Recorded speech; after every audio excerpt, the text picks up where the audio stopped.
जय Hind dear student, स्वागत है आपके अपने चैनल स्टूडेंट वार में। गाइस, जैसा कि आप सभी साथियों को मालूम है कि यहाँ पे आपको टॉपिक वाइज जो लेक्चर है वह क्लियर करवाया जा रहा है, आपका जो सिलेबस है वह कंप्लीट करवाया जा रहा है। तो गाइस, नए साथी हमारे साथ जितने भी जुड़ रहे हैं चैनल को सब्सक्राइब करें और बेल आइकन को जरूर प्रेस कर दें ताकि समय समय पे आपको इसी प्रकार के संपूर्ण वीडियो सबसे पहले मिले। गाइस, यहाँ पे सबसे पहली शानदार बात बता दूं कि आप लोगों के लिए यहाँ पे टॉपिक के साथ साथ आपको महत्वपूर्ण प्रश्न भी करवाए जा रहे हैं। जी हाँ, सारे महत्वपूर्ण प्रश्न भी करेंगे इस टॉपिक से संबंधित। ओके, जो टॉपिक लाया जा रहा है उससे संबंधित महत्वपूर्ण क्वेश्चन भी यहाँ पे अटेम्प्ट किया जा रहा है। तो सभी एनएम वाले साथी इस वीडियो को अंतिम तक जरूर देखें क्योंकि बहुत ज़्यादा इम्पोर्टेंट और हेल्पफुल होने वाला है।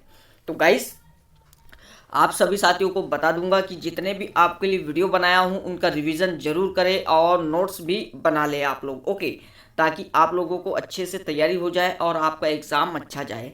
तो गाइस, चलिए स्टार्ट करेंगे। आज का सेशन बहुत ही शानदार रहने वाला है। इससे पहले आपको बता दूं, वीडियो को लाइक ज़रूर किया करें आप लोग और वीडियो को शेयर भी किया करें ताकि हमें भी मोटिवेशन मिले और हम आपके लिए इसी प्रकार के टॉपिक वाइज वीडियो बनाते रहे। गाइस, आप लोग वीडियो देख लेते हो और आगे बढ़ जाते हो। गाइस, आप लोगों को आगे नहीं बढ़ना है, एक आपको लाइक बटन भी दिखाई दे रहा है और एक बाजू में सब्सक्राइब बटन भी, तो उसे भी प्रेस कर देना है। देन बेल आइकन को भी प्रेस कर देना है ताकि समय समय पे आपको इसी प्रकार के शानदार वीडियो मिलते रहे।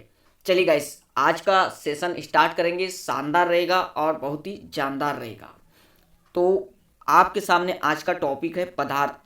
तो गाइस, आप सभी साथियों को बताऊंगा कि ये पदार्थ होता क्या है और पदार्थ से सभी महत्वपूर्ण फैक्ट। ओके, तो गाइस, पदार्थ यानी आज का टॉपिक है। तो पदार्थ पदार्थ को हम लोग द्रव्य भी कहते हैं। क्या? द्रव्य भी कहते हैं और इसे अंग्रेजी में मैटर कहा जाता है। ओके गाइस, अब आप सभी साथियों को सोचना होगा कि एक्चुअली में पदार्थ है क्या। ओके गाइस, परिभाषा पे बाद में आएंगे, पहले जान लेते हैं हम लोग पदार्थ के बारे में। तो गाइस, आप सभी साथी अगर अपने आसपास नज़र दौड़ाओ, ओके गाइस, कहाँ? अपने आसपास, अपने जितना भी वातावरण है उसमें नज़र दौड़ाओ तो आप लोगों को जितनी भी वस्तुएं दिखाई दे रही है, चाहे वो आपका पानी हो, चाहे वो आपका लकड़ी हो, चाहे पत्थर हो, चाहे कोई भी चीज़, ओके गाइस, जिसका कोई आकार है, आकृति है और रूप में अलग अलग है, वो सभी पदार्थ है। यहाँ पे बात करूँगा मैं, जितने भी यूनिवर्स में, पूरे ब्रह्मांड में, पूरे विश्व में जो भी चीज़ दिखाई दे रही है वो पदार्थ है।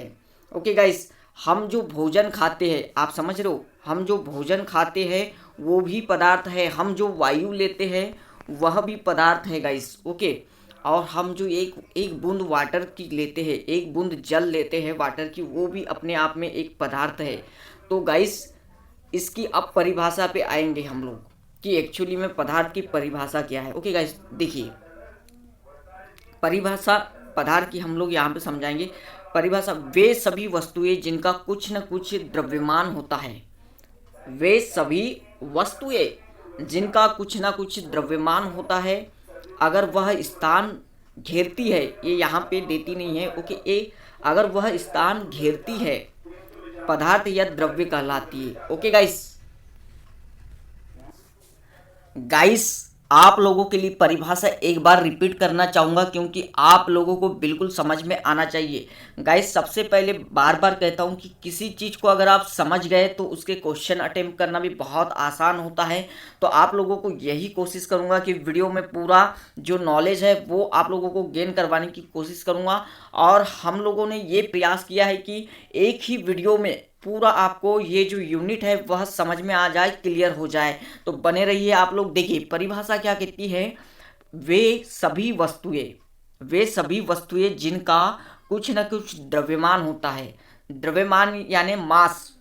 ओके गाइस, मास, और मास मतलब समझ लो आप वजन। ओके, वजन, द्रव्यमान मतलब वजन, जिसका जिसका कुछ न कुछ द्रव्यमान हो, मास हो, वजन हो, अगर वह स्थान घेरती है। ओके, देखिए, अगर वह स्थान घेरती है पदार्थ या द्रव्य कहलाती है। चाहे वो आपकी पेन क्यों ना हो, चाहे आपकी एक छोटी सी पेन क्यों ना हो, वो भी एक स्थान घेर रही है, चाहे आपकी टेबल क्यों ना हो। ओके गाइस, अगर वह स्थान घेर रही है तो वह पदार्थ है। आप इतना तो समझ ही गए होंगे। गाइस अब बता दूं आपको मैं, ये तो पदार्थ की परिभाषा हुई। देन गाइस आपको जो प्राचीन समय में, ओके गाइस, प्राचीन समय के जो दार्शनिकों थे, उन्होंने पदार्थ को 5 मूल तत्वों में वर्गीकृत किया था, जिसे पंच तत्व कहा गया। अब वो पंच तत्व कौन कौन से है गाइस, तो ये आपको बता दूं यहाँ पे। चलिए, सबसे पहले आपका है वायु, पृथ्वी, अग्नि, जल और आकाश। गाइस आप लोगों के बड़े बुजुर्ग भी कहा करते थे कि भाई इतना पैसा कमा के कहाँ जाएगा, आखिर तो 5 तत्वों में विलीन होना है। आपने सुना ही होगा। तो गाइस सही में ये रियल फैक्ट है, और हम लोगों का जो शरीर है वो 5 तत्वों से मिलकर बना है और 5 में ही विलीन हो जाता है। आप लोग कुछ नहीं ले जाते हो, बस जाता है तो आपका शरीर। ओके गाइस, और आपका जो कमाया था ये वहीं छूट जाता है, जहाँ के वहाँ सब आप लोगों का धरा का धरा रह जाता है। तो भाई ईगो ना करना, ईगो बहुत खतरनाक होता है। जीवन में सरल स्वभाव रखे। ओके गाइस, आखिर तो 5 तत्वों में विलीन होना है। तो गाइस कौन कौन से थे आपके 5 तत्व, वायु, पृथ्वी, अग्नि, जल और आकाश। ओके गाइस, तो बढ़ेंगे अब आगे। आगे क्या हुआ गाइस, आगे आप लोगों के लिए जानना महत्वपूर्ण है कि आधुनिक वैज्ञानिकों ने पदार्थ को भौतिक गुण धर्म और रासायनिक प्रकृति के आधार पर कितने प्रकार से डिवाइड किया, 2 प्रकार से डिवाइड किया। तो गाइस जैसा कि आपको बताया था मैंने कि अगर आपका पदार्थ क्या है, आपकी एक बूंद जल भी पदार्थ है, आपकी एक बूंद जल भी पदार्थ कहलाती है। आप जो भोजन खाते हो वो भी पदार्थ कहलाता है। संपूर्ण ब्रह्मांड में जितनी चीज़ें दिखाई दे रही, क्या संपूर्ण ब्रह्मांड में जितनी चीज़ें दिखाई दे रही वो अपने आप में पदार्थ है गाइस। ओके, तो जो है आधुनिक युग में क्या किया, आधुनिक युग में वैज्ञानिकों ने पदार्थ को कितने भागों में बांटा, 2 भागों में डिवाइड किया। कौन कौन से, एक तो भौतिक गुणधर्म के आधार पर, एक तो रासायनिक गुणधर्म के आधार पर, 2 प्रकार में डिवाइड किया। पूरी जानकारी देखेंगे गाइस, आप लोगों को बिल्कुल क्लियर करवा दिया जाएगा। यहाँ पे देखिए, ये चार्ट के माध्यम से समझेंगे हम लोग कि आधुनिक युग में द्रव्य को, पदार्थ को किस प्रकार से वर्गीकृत किया गया है। ओके गाइस, देन उसके बाद क्वेश्चन लगाएंगे हम लोग। चलिए, तो गाइस यहाँ पे आपके द्रव्य को 2 भागों में डिवाइड किया है। कौन कौन से, एक तो भौतिक वर्गीकरण, देन उसके बाद रासायनिक वर्गीकरण। ओके, अब आपकी बात आ जाती है कि भौतिक वर्गीकरण को कितने भागों में डिवाइड किया है। तो यहाँ पे देखिए, भौतिक को 3 भागों में डिवाइड कर दिया उनने, एक तो ठोस, द्रव और गैस। तो गाइस ये जो भौतिक वर्गीकरण है, ये मुख्य रूप से जो है पदार्थ के 3 प्रकार होते हैं, ठोस, द्रव और गैस। ओके, देन आपका सेकेंड वर्गीकरण किया इन्होंने पदार्थ का, रासायनिक वर्गीकरण। अब रासायनिक वर्गीकरण को भी आगे भागों में डिवाइड किया गया कि शुद्ध पदार्थ और मिश्रण। ओके, शुद्ध पदार्थ और मिश्रण। देन आगे शुद्ध पदार्थ को डिवाइड किया गया तत्व में और यौगिक में, और तत्वों को भी आगे डिवाइड किया गया अधातु, धातु, अधातु, उपधातु में। देन यहाँ पे आपके यौगिक को भी डिवाइड किया गया। ओके, ये चार्ट आपको ध्यानपूर्वक समझना होगा, कार्बनिक और अकार्बनिक यौगिक में डिवाइड कर दिया। देन बात आ जाएगी अगर आपकी मिश्रण की, तो मिश्रण को यहाँ पे डिवाइड किया समांगी और विषमांगी मिश्रण में। ओके गाइस, तो ये चार्ट आप लोग बना लीजिएगा, बहुत ज़्यादा इंपॉर्टेंट है आपके लिए और very very IMP guys. Okay, ये पूरा आपका एक ही दृष्टि में आपको समझ में आ जाएगा कि एक्चुअली में पदार्थ को किस प्रकार से डिवाइड किया गया है, एक्चुअली में है क्या पदार्थ। ओके, अगर आप इस चार्ट को देख लेते हो तो गाइस बढ़ेंगे आगे। अब आगे बात करते हैं, जैसा कि आप सभी साथियों को बताया कि पदार्थ को भौतिक एवं रासायनिक गुणधर्मों के आधार पर बांटा गया है। तो सबसे पहले हम देखेंगे भौतिक संरचना। इस संरचना में पदार्थ पूरी तरह से उनके अणुओं के बीच मौजूदा आणविक बलों पर निर्भर करता है। किस बलों पर, आणविक बलों पर निर्भर करता है, यानी इंटरमॉलिक्यूलर बलों पर निर्भर करता है। ओके, यानी आणविक बल का मतलब यहाँ समझना आप लोग, अणुओं पे यानी आधारित रहता है वो। ओके, अणुओं पे आधारित, कि अगर जितना ज़्यादा अणु आपके करीब होंगे वो वस्तु उतनी ज़्यादा मजबूत होगी और ठोस होगी। ओके गाइस, समझ रहे हो ना आप, जितना ज़्यादा किसी पदार्थ के अणु पास पास होगे, ओके, उतना ज़्यादा वह वस्तु ठोस या मजबूत होगी। और जितना जैसे जैसे दूरी बढ़ते जाएगी उनके अणुओं के बीच मौजूदा अंतरा आणविक बल कम होते जाएगा और वह भी कमज़ोर होते जाएंगे। ओके, ये आपका है आणविक बल। ओके, इंटरमॉलिक्यूलर बल आप समझ ही गए होंगे। देन आगे बढ़ते गाइस, भौतिक संरचना के आधार पर पदार्थ को 3 समूह में डिवाइड किया गया।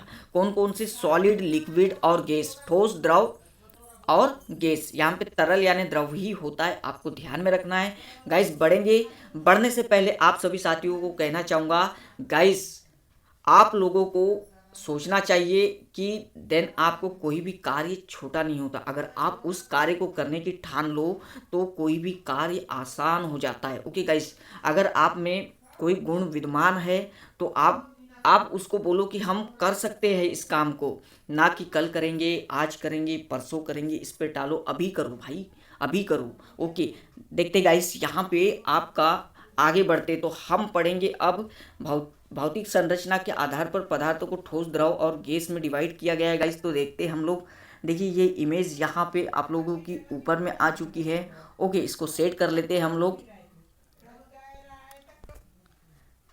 तो गाइस यहाँ पे हम लोग जानेंगे ठोस, द्रव और गैस में अंतर जानेंगे। ओके गाइस, किस प्रकार से ठोस, द्रव, गैस अलग अलग होते हैं। ओके, यहाँ किस एक चार्ट के माध्यम से समझेंगे, आप ध्यानपूर्वक समझना। आपको अगर स्पष्ट ना भी दिखाई दे तो हमारी भाषा यहाँ पे समझने की कोशिश जरूर करना। ओके, हम क्या कह रहे हैं। तो गाइस सबसे पहले बात आते हैं ठोस पे। ओके, ठोस अवस्था। ठोस का आकार, क्या आकार और जो आयतन है वह निश्चित होता है। ध्यान देना, ठोस का आकार और आयतन निश्चित होता है। आपने देखा है कभी पत्थर को? ओके गाइस, ओके, उसका रूप जो है वही वही रहेगा। ओके गाइस, ये इसका रूप परिवर्तित नहीं हो सकता। ठोस का बड़ा मुश्किल से रूप परिवर्तित होता है। ओके गाइस, इसका आकार और आयतन जो है वो निश्चित रहता है। यानी इसका मतलब, कहने का मतलब क्या है कि गाइस अगर आप किसी पात्र में ठोस को डालोगे तो वो उतनी ही जगह ग्रहण करेगा जितना उसका आकार है। ओके, यानी ये निश्चित है कि वो उतनी ही जगह ग्रहण करेगा जितना उसका आकार है। देन यहाँ पे नोट डाउन करना, द्रवों का आयतन। ओके, द्रवों का आयतन तो निश्चित होता है लेकिन आकार निश्चित नहीं होता है, अर्थात पात्र के अनुसार ये आकार ग्रहण कर लेते हैं। देखिए यहाँ पे इम्पोर्टेंट बात आई, जब हम अगर ठोस की बात करते हैं तो ठोस को तो उसके आकार के अनुसार पात्र में ढालना पड़ेगा, लेकिन यहाँ पे क्या होता है कि आपका जो द्रव है वो अपने, यानी कोई भी आकार में डाल दो वो ढल जाता है। ओके, इसमें आकार निश्चित नहीं होता, इसका आकार भी निश्चित होता है। उसको अगर कोई वस्तु, अगर 10 केजी की वस्तु है ठोस तो उसको 10 केजी का ही पात्र लगेगा, यानी आकार भी निश्चित है और यहाँ पे वॉल्यूम भी उनका निश्चित है। लेकिन द्रवों में क्या होता है, द्रव्य में आयतन तो निश्चित होता है लेकिन उनका आकार निश्चित नहीं होता। कहते हैं ना, पानी तेरा रंग कैसा, जैसे में गया वैसा। यानी जल को किसी भी इसमें डाल दो, द्रव को किसी भी इसमें डाल दो, वो ढल जाता है। ओके, ये आप लोग समझने की कोशिश करना। देन यहाँ पे गैस अवस्था की बात कर लेते हैं हम लोग। तो द्रवों का आकार और आयतन दोनों ही निश्चित नहीं होते। बहुत बढ़िया क्वेश्चन गाइस, आपने देखा होगा एक LPG gas. Okay, LPG gas का सिलेंडर, उसमें आप लोग जो गैस भरते हो तो गाइस वो जो गैस भरते हो वो 14 केजी गैस पूरे आपके सिलेंडर भर हो जाती है। ओके गाइस, 14 केजी गैस आपकी पूरी सिलेंडर भर हो जाती है, यानी उसका वॉल्यूम भी सिलेंडर भर की जगह यहाँ पे घेर लेता है। देन उसका आयतन भी इतना ही हो जाता है और आकार भी इतना ही हो जाता है। देन अब बात कर लेंगे हम, इतनी ही गैस आपके एक गुब्बारे में भर दे। ओके, तो ये गुब्बारे का ही आकार धर लेगी और आयतन भी उतना ही हो जाएगा गुब्बारे के बराबर। यानी इसका आकार और आयतन दोनों निश्चित नहीं होते गैस का, ये आप लोगों को याद में रखना है। ओके, पॉइंट जरूर नोट डाउन कर ले आप लोग, बहुत ज़्यादा महत्वपूर्ण है। सेकेंड यहाँ पे देख लेंगे हम ठोस के बारे में। सेकेंड गुण है ठोस का, ठोसों में अणु बहुत पास पास होते हैं और इनके अणुओं का स्थान स्थिर होता है, जिसके कारण इनके आकार को आसानी से परिवर्तित नहीं किया जा सकता। देखिए गाइस, एक बार फिर से पढ़ना चाहूँगा मैं। ठोसों में अणु बहुत पास पास होते हैं और इनके अणुओं का स्थान स्थिर होता है, जिसके कारण इनके आकार को आसानी से परिवर्तित नहीं किया जा सकता। तो गाइस आपको बताया था मैंने, आप पत्थर का उदाहरण ले लो, लकड़ी का उदाहरण ले लो, या कोई भी अदर ठोस वस्तु ले लो आप। ओके गाइस, तो उनका क्या होता है, उनका जो अणुओं का स्थान होता है वो बहुत पास पास होता है, एक दूसरे के बहुत करीब होते हैं ठोसों के अणु। ओके गाइस, और इनमें आणविक बल भी बहुत ज़्यादा पाया जाता है। ओके, क्योंकि इनके अणु पास पास होते हैं, ये मजबूत होती है। ओके, आसानी से इनको दूसरे रूप में ढालना आसान नहीं होता, ये आप लोगों को ध्यान में रखना है। ओके गाइस, तो हाँ, यहाँ पे अब हम लोग आ जाएंगे आपके द्रव पे। ओके, द्रव में क्या होता है, द्रव में अणु ठोस की तुलना में दूर दूर होते हैं, लेकिन गैस की तुलना में पास होते हैं, तथा इसके अणुओं का स्थान स्थिर नहीं रहता है। तो यहाँ पे लिक्विड में देख लेना आप लोग, ठोस की तुलना में इसके अणु थोड़ा दूर होंगे। ओके गाइस, लेकिन गैस की अपेक्षा में अधिक पास होंगे, ये आप लोगों को ध्यान में रखना है। गैस के अणु दूर दूर स्थित रहते हैं और अणुओं का स्थान स्थिर नहीं रहता है, यानी गैस के अणु बिल्कुल तितर बितर बहुत ज़्यादा दूर दूर होते हैं। ओके गाइस, ध्यान में रखना है। बढ़ेंगे अगले पॉइंट की तरफ। अगला पॉइंट देखिए, यहाँ पे आप लोगों को पीले रंग से हमने यहाँ पे इम्पोर्टेंट किया है, तो यहाँ पे इम्पोर्टेंट ही है, ठोस के अणुओं की गतिज ऊर्जा न्यूनतम होती है। अब गाइस क्यों होती न्यूनतम, तो आपको बताया था मैंने, अगर कोई ठोस वस्तु है, ओके, तो उसके अणु कितने पास पास होते आपको तो ध्यान में होगा। और ये जो ठोस ठोस अणु होते हैं, इनके अणुओं की गतिज ऊर्जा आपको मालूम है ना, पास पास होने के कारण ये कम गति कर पाते हैं। ओके, समझ रहे होगे आप लोग, पास पास होने के कारण कम गति कर पाते हैं, न्यूनतम गति होती है ठोसों के अणुओं की। देन यहाँ पे द्रवों की बात कर ले, द्रव के अणु की गतिज ऊर्जा कुछ अधिक होती है, अर्थात ठोस अणुओं की तुलना में अधिक होती है द्रवों की गति, क्योंकि इनके अणु जो है द्रव ठोस की अपेक्षा दूर दूर होते हैं, लेकिन गैस की तुलना में कम होती है, क्योंकि गैस के अणुओं की गतिज ऊर्जा का मान सबसे अधिक होता है। क्यों, क्योंकि इसके अणु तो बिल्कुल तितर बितर होते हैं, इनको काफ़ी जगह मिल जाती है आपका मोशन करने के लिए, गति करने के लिए। ओके गाइस, समझ रहे होगे, वेरी वेरी आईएमपी। तीसरा पॉइंट याद रख लोगे, नोट डाउन कर लोगे, ठोस की गतिज ऊर्जा सबसे न्यूनतम होती है, गैस की सर्वाधिक होती है। ओके, और मध्यम किसकी होती है, तो द्रव के अणुओं की। बढ़ेंगे अगले पॉइंट की ओर।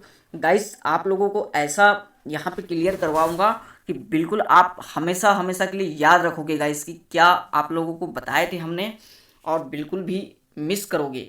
संपीड्यता कम होती है, अर्थात दबाने पर नहीं दबते, बाह्य दाब का कम प्रभाव पड़ता है। तो गाइस आप आसानी से समझ लोगे इस पॉइंट को कि अगर कोई ठोस वस्तु है, उसको दबाने का आप प्रयास करो तो क्या वो आपसे आसानी से दब जाएगी गाइस, नहीं ना।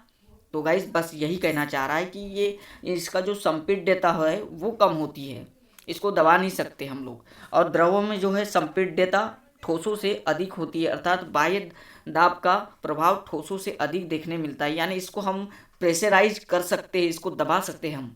ओके गाइस, द्रव को ठोस की अपेक्षा में। और इसकी बात कर ले तो संपीड्यता सबसे अधिक होती है, पाई जाती है, अर्थात इन पर बाह्य दाब का प्रभाव सबसे अधिक पड़ता है। अब गाइस आपको मैंने सिलेंडर का उदाहरण इसलिए दिया था कि देखिए, हम जितने प्रेशर से हो सकता है गैस को दबा सकते हैं, या तो हम एक छोटे से गुब्बारे में गैस को भर सकते हैं या सिलेंडर में भर सकते हैं। ओके गाइस, किसी भी छोटे आकार के चीज़ में गैस को भरा जा सकता है, जितना प्रेशराइज किया जा सकता है उतना किया जा सकता है, यानी इसमें संपीड्यता सबसे अधिक होती है। आपने देखा होगा लाइटर, ओके गाइस, लाइटर में भी आपकी गैस भरी होती है, तो वो कितना छोटा आकार का होता है, तो हम लोग जितना प्रेशराइज कर सकते हैं गैस को। ओके, यानी जितना दबाना चाहे दबा सकते हैं। सबसे अधिक संपीड्यता किसकी होती है, तो गैस की होती है। आप लोगों को समझ में आ रहा होगा गाइस। बढ़ेंगे आगे। और हाँ गाइस, आप लोग वीडियो देखते हो तो थोड़ा कमेंट कर दिया करें और लाइक कर दिया करें कि सर हमारे द्वारा पढ़ाया गया सही है या नहीं, पसंद आ रहा है या नहीं, ये अपना रिएक्शन जरूर दिया करेगा इस। ओके, देखिए देन अगला पॉइंट यहाँ पे, ठोसों में बहने का गुण नहीं पाया जाता। बहुत बढ़िया, ये तो आप लोगों को आसानी से समझ में आ जाएगा गाइस। अगर कोई चीज़ सॉलिड है तो क्या वो बहेगी, नहीं गाइस, बिल्कुल नहीं बहेगी वो। ओके गाइस, क्योंकि वो सॉलिड है और सॉलिड कभी नहीं बहती। ओके गाइस, और अगली बात करेंगे हम लोग द्रव। द्रव उच्च स्तर से निम्न स्तर की तरफ प्रवाहित होता है। नोट डाउन कर ले आप लोग, आपका जो द्रव है वो उच्च स्तर से निम्न स्तर की तरफ प्रवाहित होता है। आप लोगों ने देखा होगा गाइस, अगर हम लोग बात कर ले, ये आपका कोई नदी है, ओके, इस प्रकार से आकार ली है, तो आपका जल कैसे आएगा गाइस बहते हुए, ये आपके उच्च स्थान पे अगर यहाँ जल है तो ये नीचे स्थान की ओर आएगा। देन आप यहाँ पे इससे नहीं समझोगे तो आप एक पात्र ले लो। ओके गाइस, इसको आपने रखे ऊंचे स्थान पे, देन आपका एक पात्र नीचे स्थान पे है। तो सबसे पहले इसमें ये अगर खाली टंकी है और यहाँ पे जल है और ये नल यहाँ से कनेक्टेड है, तो जल यहाँ से यहाँ आएगा। ओके गाइस, समझ रहे हो आप, यानी जल उच्च स्तर से निम्न स्तर की ओर हमेशा प्रवाहित होता है। आप देख लेना गाइस, आपके जो नहर बनाए जाते हैं, आपके नदियों में जो जल प्रवाहित होता है वो गाइस बिल्कुल यानी उच्च स्तर से निम्न स्तर की ओर प्रवाहित होता है। तो आप समझ ही गए होंगे। और बात करते हैं हम गैस की, तो गैस सभी दिशाओं में बहती है, अर्थात बहने का गुण अधिक देखने को मिलता है। तो गाइस बहुत अच्छा पॉइंट है यहाँ, आपकी जो गैस है वो किसी भी साइड फ्लो हो सकती है। ओके गाइस, इसकी कोई दिशा निश्चित नहीं है। ये आपने देखा होगा, आप शादियों में स्प्रे वगैरह करके जाते हो। ओके गाइस, स्प्रे वगैरह करके जाते हो तो वो चारों ओर के माहौल को सुगंधित कर देता है। तो गाइस किसी एक डायरेक्शन से तो आपकी गैस नहीं आती है, पूरी यानी पूरे दिशाओं से आपकी गैस फैल सकती है। ओके, आप समझ जाओ। इससे बढ़ेंगे छठवें पॉइंट की ओर। छठवां पॉइंट आप लोग सभी लोग अच्छे से नोट डाउन करें। इनका घनत्व सबसे अधिक होता है, यानी ठोसों का घनत्व सबसे अधिक होता है, इनका घनत्व कुछ कम होता है, गैसों का घनत्व सबसे कम होता है। घनत्व का मतलब ही यही होता है कि जितना ज़्यादा अणु पास पास रहेंगे उसका सर्वाधिक घनत्व होगा। ओके गाइस, घनत्व का मतलब यही है कि आप मान लो आपका जो मकान है, ओके गाइस, आपके बाजू में एक पड़ोसी है, आपके बाजू में दो पड़ोसी है, आपके बाजू में तीन पड़ोसी है, आपके बाजू में चार या पांच पड़ोसी है, अगला अगला एक व्यक्ति है, उसका मकान है गाइस।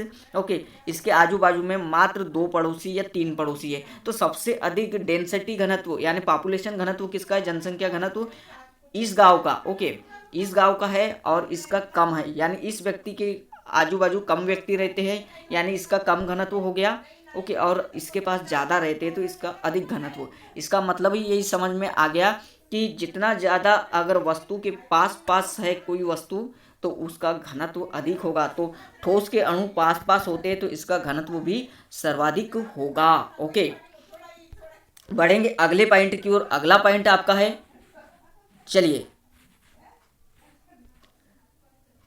इनको संग्रहित करने के लिए पात्रों की आवश्यकता नहीं होती। तो ठोसों को संग्रहित करने के लिए पात्र की आवश्यकता नहीं होती है गाइस, इसका कहना क्या है। तो गाइस आप लोगों को यहाँ मैं बताने की कोशिश करूँगा कि देखिए आपका सातवां पॉइंट क्या कहता है, इनको संग्रहित करने के लिए पात्र की आवश्यकता नहीं होती।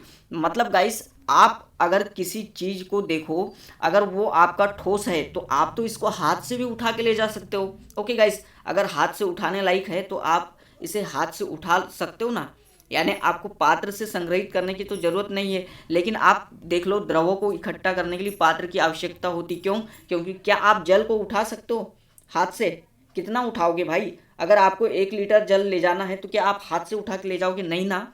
तो आपको इसके लिए पात्र की आवश्यकता पड़ेगी, या किसी पॉलीथीन की या किसी बॉटल की ज़रूरत पड़ेगी आपको जल को इकट्ठा करने के लिए। समझ गए ना आप लोग। देन इनको संग्रहित करने के लिए बंद पात्र की आवश्यकता होती है। नोट डाउन कर ले। गैस को आप खुले में नहीं ले जा सकते हो, बल्कि लिक्विड को ले जा सकते हो, लेकिन गैस को नहीं ले जा सकते। गैस तो आपको पूरा पैक पात्र चाहिए। ओके गाइस, नहीं तो वो पूरी बह जाएगी गैस। ओके, मिलेगी ही नहीं आपको एक भी गैस। बढ़ेंगे अगले पॉइंट की ओर। अगला पॉइंट आपका 8वें नंबर का गाइस, बहुत ही शानदार तरीके से यहाँ पे मैं समझाने की कोशिश कर रहा हूँ। ठोस के कणों के मध्य अंतर आणविक बल, आकर्षण बल सबसे अधिक पाया जाता है। आपको बताया था मैंने कि जिन पदार्थ के कण पास पास पाए जाते हैं, ओके, उन्हें ठोस कहते हैं, और जितने ज़्यादा पास अणु पाए जाते हैं उनके आणविक आकर्षण बल भी सबसे अधिक पाया जाता है उनमें। ओके, देन द्रवों के मध्य द्रव के कणों के मध्य अंतर आणविक बल आकर्षण बल जो होता है ठोसों से कम पाया जाता है, क्योंकि इसके थोड़ा दूर दूर अणु होते हैं, लेकिन गैसों से अधिक पाया जाता है। ओके गाइस, तो गाइस यहाँ पे क्या होता है कि ये जो द्रवों के कणों के मध्य अंतर आणविक आकर्षण बल है वो ठोसों से कम होता है, लेकिन गैसों से अधिक पाया जाता है। ओके, देन आपका अगला यानी है गैसों के कणों के मध्य अंतर आणविक आकर्षण बल सबसे कम पाया जाता है, क्योंकि इसके अणु बहुत ज़्यादा दूर दूर पाए जाते हैं, इसके वजह से इनके मध्य आणविक आकर्षण बल सबसे कम होता है। ओके, बढ़ेंगे अगले पॉइंट की ओर। हाँ, तो गाइस यह थे आपके इम्पॉर्टेंट पॉइंट जिसके माध्यम से हमने ठोस, द्रव और गैस में अंतर समझा। आप लोगों को आशा करता हूँ ये समझ में आया होगा। अब गाइस बात करेंगे, देखिए जो हमने ठोस और द्रव और गैस पढ़े थे वह तो पदार्थ की 3 मुख्य अवस्थाएं थी, लेकिन अब आपको बता दूं मैं आपको कि जो पदार्थ की 2 नई अवस्थाएं खोजी गई है वो बहुत ज़्यादा महत्वपूर्ण है। आपको एग्ज़ाम में इससे क्वेश्चन देखने को मिलता है, तो चलिए इसके बारे में चर्चा करेंगे गाइस। वो कौन सी 2 नई अवस्थाएं हैं जिनको खोजा गया है। तो सबसे पहली अवस्था आपकी क्या है गाइस, चलिए देखते हैं हम लोग सबसे नई अवस्था। ओके, तो ये है आपकी एक प्लाज्मा। इस अवस्था में क्या होता है, कण अत्यधिक ऊर्जा वाले और अधिक उत्तेजित होते हैं। ध्यानपूर्वक सुनना, ये पॉइंट आपको पूछता है कि कौन से कण अत्यधिक ऊर्जा वाले और अधिक उत्तेजित होते हैं, तो आपको उत्तर करना है प्लाज्मा। ओके, देन ये कैसे पाए जाते हैं भाई गाइस, आयनीकृत अवस्थाओं में। कैसी अवस्था में पाया जाता है आपका प्लाज्मा, आयनीकृत अवस्था में पाया जाता है। देन आपको याद रखना है फ्लोरोसेंट ट्यूब और नियान बल्ब में प्लाज्मा होता है। और ये जो ग्रीन कलर से हमने बताया है आपको, तो ये तो बिल्कुल याद ही कर लेना है, यह पदार्थ की चौथी अवस्था है प्लाज्मा। ओके, प्लाज्मा के कारण सूर्य और तारों में चमक होती है। ओके गाइस, ये नोट डाउन कर लेना आप लोग। अब गाइस बढ़ेंगे अगली अवस्था के कारण। चलिए अगली अवस्था से पहले बता दूंगा, उच्च तापमान के कारण ही तारों में प्लाज्मा बनता है। नोट डाउन जरूर कर ले, उच्च तापमान के कारण ही तारों में प्लाज्मा बनता है। ये देखिए आप लोगों को गाइस इमेज दिखाई दे रही, कुछ इस टाइप से आपका प्लाज्मा दिखाई देता है और बहुत ही शानदार होता है। ओके गाइस, अभी कोरोना के लिए वैक्सीन बनाने की कोशिश जो की गई थी उसमें प्लाज्मा थेरेपी का भी इस्तेमाल किया गया था। ओके, बढ़ेंगे नेक्स्ट आपका जो नई अवस्था खोजी गई उसके तरफ। तो ये आपकी है बोस आइंस्टीन कंडेंसेंट। ओके, क्या है बोस आइंस्टीन कंडेंसेंट, ध्यानपूर्वक सुनिए। ओके, और नोट्स जरूर बनाइए। सन 1920 में भारतीय वैज्ञानिक सत्येंद्रनाथ बोस ने पदार्थ की 5वीं अवस्था के लिए कुछ गणनाएं की थी। उन गणनाओं के आधार पर अल्बर्ट आइंस्टीन ने पदार्थ की नई अवस्था की भविष्यवाणी की, जिसे बोस आइंस्टीन कहा गया। तो आप सभी साथियों को ध्यान रहना चाहिए, अगर आपको एग्जाम में पूछे कि पदार्थ की 5वीं अवस्था कौन सी है, तो आपको याद रखना है बोस आइंस्टाइन कंडेंसेंट इसे कहा गया है। ओके गाइस, बढ़ते हैं हम आगे की ओर। वो तो थे हमने भौतिक आधार पर देखा। अब गाइस हमारे जो पदार्थ है उनको जो है रासायनिक गुणधर्म के आधार पर किस प्रकार डिवाइड किया गया है ये देखते हैं हम लोग। तो सबसे पहले यहाँ पे तो रासायनिक गुण के मतलब के बारे में आपको समझना होगा कि रासायनिक गुण आखिर में होता क्या है। रासायनिक गुण क्या होता है, केमिकल प्रॉपर्टी, इसके बारे में जानेंगे। किसी पदार्थ के रासायनिक गुण से आशय उसके के किसी ऐसे गुण से है जो रासायनिक अभिक्रिया के समय या उसके बाद अपना प्रभाव दिखाता है। उदाहरण के लिए देखिए, उदाहरण के लिए आपका समझना, ऑक्सीजन के साथ क्रिया करके जंग बनाना लोहे का एक रासायनिक गुण है। ओके, लोहे का ऑक्सीजन के साथ क्रिया करके जंग बनाना लोहे का एक रासायनिक गुण है। ये आप लोगों को नोट डाउन कर लेना है। बढ़ेंगे आगे। तो आगे गाइस देखिए, आगे अब आपके जो पदार्थ को है वो यहाँ पे समझना होगा कि किस प्रकार से डिवाइड किया गया है। ओके, देखिए आपके जो द्रव्य है पदार्थ को वो रासायनिक आधार पे किस प्रकार से डिवाइड किया गया है। तो ये देखिए आप लोग इस चार्ट को भी ध्यान से समझना। ओके, रासायनिक गुणधर्म के आधार पर अपने पदार्थ को कितने भागों में डिवाइड किया गया है। तो पहला भाग आपका है शुद्ध पदार्थ और दूसरा भाग है मिश्रण में डिवाइड किया गया है। अब शुद्ध पदार्थ को भी आगे डिवाइड किया गया है, आगे आपके तत्व और यौगिक में डिवाइड किया गया है। किसमें, तत्व और यौगिक में डिवाइड किया गया है, और आगे आपका जो है तत्व उन्हें भी डिवाइड किया गया है। तो उन्हें किस किस पार्ट में डिवाइड किया गया? धातु, अधातु और उपधातु में। देन आपके यौगिक को किस में डिवाइड किया गया? कार्बनिक यौगिक और अकार्बनिक यौगिक। पूरा चार्ट समझिए आप लोग क्या है, ओके, एक वीडियो में आपको समझ में आ जाएगा। देन यहाँ पे महत्वपूर्ण क्वेश्चन फिर करेंगे हम लोग। अब आपके मिश्रण को दो भागों में बांटा गया, समांगी मिश्रण और विषमांगी मिश्रण, ओके। देन आगे जो है विषमांगी मिश्रण को आपका शुद्ध द्रव और विलयन में डिवाइड किया। तो गाइस यह था पूरा रासायनिक गुणधर्म के आधार पर आपके पदार्थ को डिवाइड किस प्रकार से किया गया। अब इनसे संबंधित रिलेटेड पूरे फैक्ट देखेंगे, ओके। तो सबसे पहले यहाँ पे आपको जानना होगा शुद्ध पदार्थ क्या होता है। तो गाइस पदार्थ जिन्हें रासायनिक प्रक्रिया द्वारा अन्य सरल पदार्थों में विभाजित नहीं किया जा सकता, बहुत ही अच्छा और शानदार। शुद्ध पदार्थ क्या कहलाते हैं? जिन्हें रासायनिक प्रक्रिया के दौरान अन्य सरल पदार्थों में विभाजित नहीं किया जाता, तत्व कहलाते हैं, ओके। तत्व या शुद्ध पदार्थ कहलाते हैं, जैसे हाइड्रोजन, ऑक्सीजन, सोना, चांदी, लोहा, तांबा, कॉपर। आप मुझे बताना, आपके सोना है, ओके, गोल्ड, उसको क्या आप सरल पदार्थों में तोड़ सकते हो? नहीं गाइस, आप गोल्ड को मिला के एक बड़ा पदार्थ बना सकते हो, बड़ा गहना बना सकते हो, ज्वेलरी, ओके, लेकिन उन्हें अन्य सरल पदार्थों में नहीं तोड़ सकते हो, ओके गाइस। इसका कहने का मतलब है कि उसके अंदर कोई और डिफरेंट मटेरियल नहीं पाया जाता है, केवल सोना ही पाया जाता है सोने में, वहाँ से तांबा नहीं निकल सकता, ओके। यही इसका कहने का मतलब है। क्या सोने को आप कितने भी भागों में तोड़ दो, लेकिन उसमें से अलग चीज़ तो निकलेगी नहीं। सोना सोना ही रहेगा, चांदी चांदी रहेगी, लोहा लोहा ही रहेगा, तांबा तांबा ही रहेगा, ऑक्सीजन ऑक्सीजन ही रहेगी, हाइड्रोजन हाइड्रोजन ही रहेगा। तो आप समझ सकते हो ना, अन्य सरल पदार्थों में विभाजित नहीं किया जा सकता शुद्ध पदार्थ को। साथ ही यौगिक जो दो या दो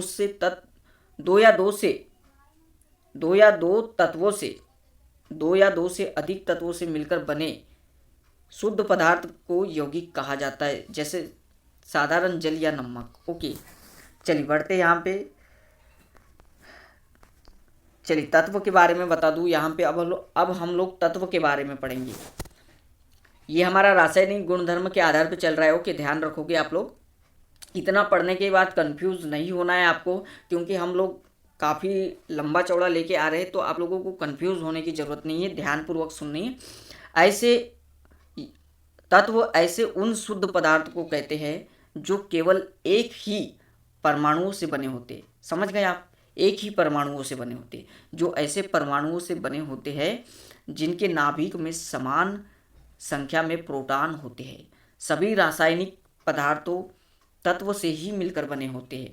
एग्जाम्पल सोना, चांदी, तांबा, hydrogen, sodium, potassium, okay guys. हमारी आवर्त सारणी में कुल 118 तत्व है, ओके।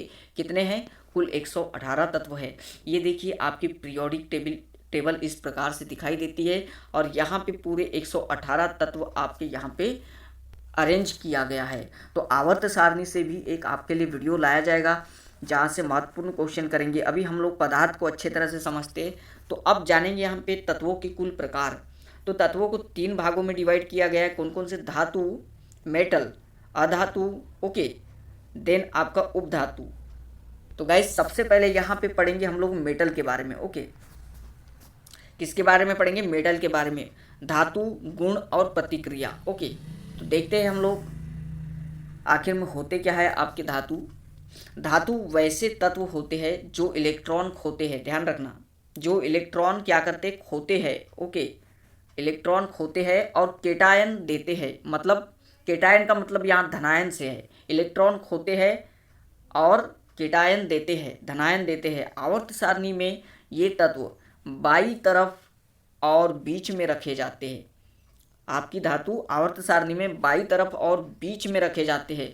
इसके अलावा सबसे बाई ओर रखी गए तत्व सर्वाधिक धात्विक गुणों वाले होते हैं। इस आर्टिकल में धातु के गुण और प्रतिक्रिया श्रृंखला के बारे में बताया गया है, ओके। आपको ध्यान रखें। तो यहाँ पे हम बात करेंगे भौतिक गुण की धातु के। चलिए ध्यानपूर्वक समझना, एक एक पॉइंट इंपॉर्टेंट है और क्वेश्चन यहीं से उठते हैं। ये ताप और विद्युत के सुचालक होते हैं, समझ रहे हो आप? यानी धातुओं से हम करंट फ्लो कर सकते हैं। जैसे आपका सबसे अधिक सुचालक कौन होता है? चांदी। ओके, सर्वाधिक यानी सबसे अधिक चालक कौन सा होता है? तो चांदी होता है आपका विद्युत का चालक।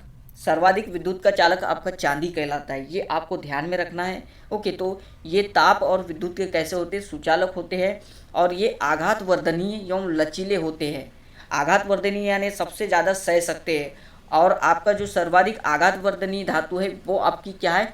सोना है। ओके, आपको ध्यान में रखना है, क्या है आपका? सोना है, AU है। ओके, देन यहाँ पे लचीले डक्टाइल होते, तन्य जितना चाहे उसे खींच सकते हैं। ओके, तो यहाँ पे ध्यान में रखना आपको। ओके, देन अगला पॉइंट आपका है धातुएं चमकदार होती है। कैसी होती है? धातुएं चमकदार होती है। देन ये भारी एवं ध्वनात्मक होती है, यानी इनसे ध्वनि उत्पन्न होती है। ओके, सोनोरस होते हैं। देन अगला पॉइंट, ये तत्व इलेक्ट्रॉन खोकर सकारात्मक आयन का निर्माण करते हैं। ओके, बढ़ेंगे अगले पॉइंट पर। अगला पॉइंट आपका है पृथ्वी की परत में बहु यातायात में पाए जाने वाले प्रमुख धातु है अलुमिनियम, लोहा, कैल्शियम, सोडियम, पोटेशियम और मैग्नीशियम। घटते क्रम में था ये लोग, यानी सर्वाधिक जो पाई जाती है आपके पृथ्वी में वो आपका है एल्यूमिनियम, देन उसके बाद लोहा, देन उसके बाद कैल्शियम, देन सोडियम, फिर पोटेशियम, फिर मैग्नीशियम। ये आप लोगों को क्रम याद रख लेना है, क्वेश्चन आपको पूछेगा तो आप लोगों को मिस नहीं करना है। कमरे के तापमान पर ठोस, कमरे के तापमान पर ये सभी ठोस होते हैं। ध्यान देना, नोट डाउन कर लो, ये पॉइंट एग्जाम में पूछेगा। ओके, आपको बता दूं, जो सभी धातुएं होती वो कैसी होती? ठोस। लेकिन इसका एक अपवाद है, ये है पारा। पारा धातु होते हुए भी आपकी क्या है? द्रव है। पारा धातु होते हुए भी द्रव है, ये इसका अपवाद है। बाकी सभी धातुएं ठोस होती है। देन यहाँ पे बात करेंगे हम लोग, इनके जो क्वथनांक एवं द्रवनांक होते वो बहुत उच्च होते, सोडियम और पोटेशियम को छोड़कर। समझ रहे हो? धातु के जो क्वथनांक और एवं द्रवनांक होते वो बहुत ज़्यादा उच्च होते, लेकिन सोडियम और पोटेशियम के नहीं होते। ओके, देन आपका बता दूं, इनका जो घनत्व है वो बहुत अधिक होता है सोडियम और पोटेशियम को छोड़कर। देन यहाँ पे आपको ध्यान में रखना है अगला पॉइंट, धातु एक कैसी होती? कठोर होती है। धातु एक कठोर होती है, लेकिन आपको इसका अपवाद भी ध्यान रखना है। सोडियम धातु, ओके, और पोटेशियम धातु ये कैसी है? इनको आसानी से चाकू के द्वारा काटा जा सकता है। जैसे आप लोग, ओके गाइस, तो ध्यान रखना है आपको, सबसे नरम धातु कौन सी है जिसे चाकू से काटा जा सकता है?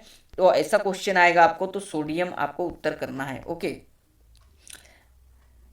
देन आगे, हाँ आगे और एक और पॉइंट, सबसे, ये भी पॉइंट नोट कर ले आप लोग, सबसे अधिक क्रियाशील धातु, सबसे अधिक क्रियाशील धातु पूछे आपको तो आपको उत्तर करना है सोडियम और पोटेशियम। आपको बता दूं, सोडियम अति क्रियाशील धातु होती है, इसलिए इसे मिट्टी के तेल में रखा जाता है ताकि बाहर आके प्रतिक्रिया करके आग ना पकड़ ले। ओके, मिट्टी के तेल में रखा जाता है। तो सबसे अधिक क्रियाशील पूछे तो आपको ध्यान देना है सोडियम। चलिए गाइस, यहाँ पे आप लोगों के धातुओं के रासायनिक गुण के बारे में बात करेंगे हम लोग। तो धातु के जो रासायनिक गुण है वो क्या है? धातु बेहद प्रतिक्रियाशील होते हैं, इनमें आसानी से इलेक्ट्रॉन खोने एवं धनात्मक बनाने की प्रवृत्ति पाई जाती है, इसीलिए धातुओं को इलेक्ट्रोपॉजिटिव तत्व कहा जाता है। सोडियम धातु सोडियम आयन बनाता है, मैग्नीशियम धनात्मक मैग्नीशियम आयन बनाता है, और एल्यूमिनियम आपका बनाता है, एल्यूमिनियम का निर्माण करता है, Al3+ का निर्माण करता है। इलेक्ट्रोपॉजिटिव प्रकृति धातुओं को अन्य तत्वों के साथ आसानी से यौगिक बनाने देता है।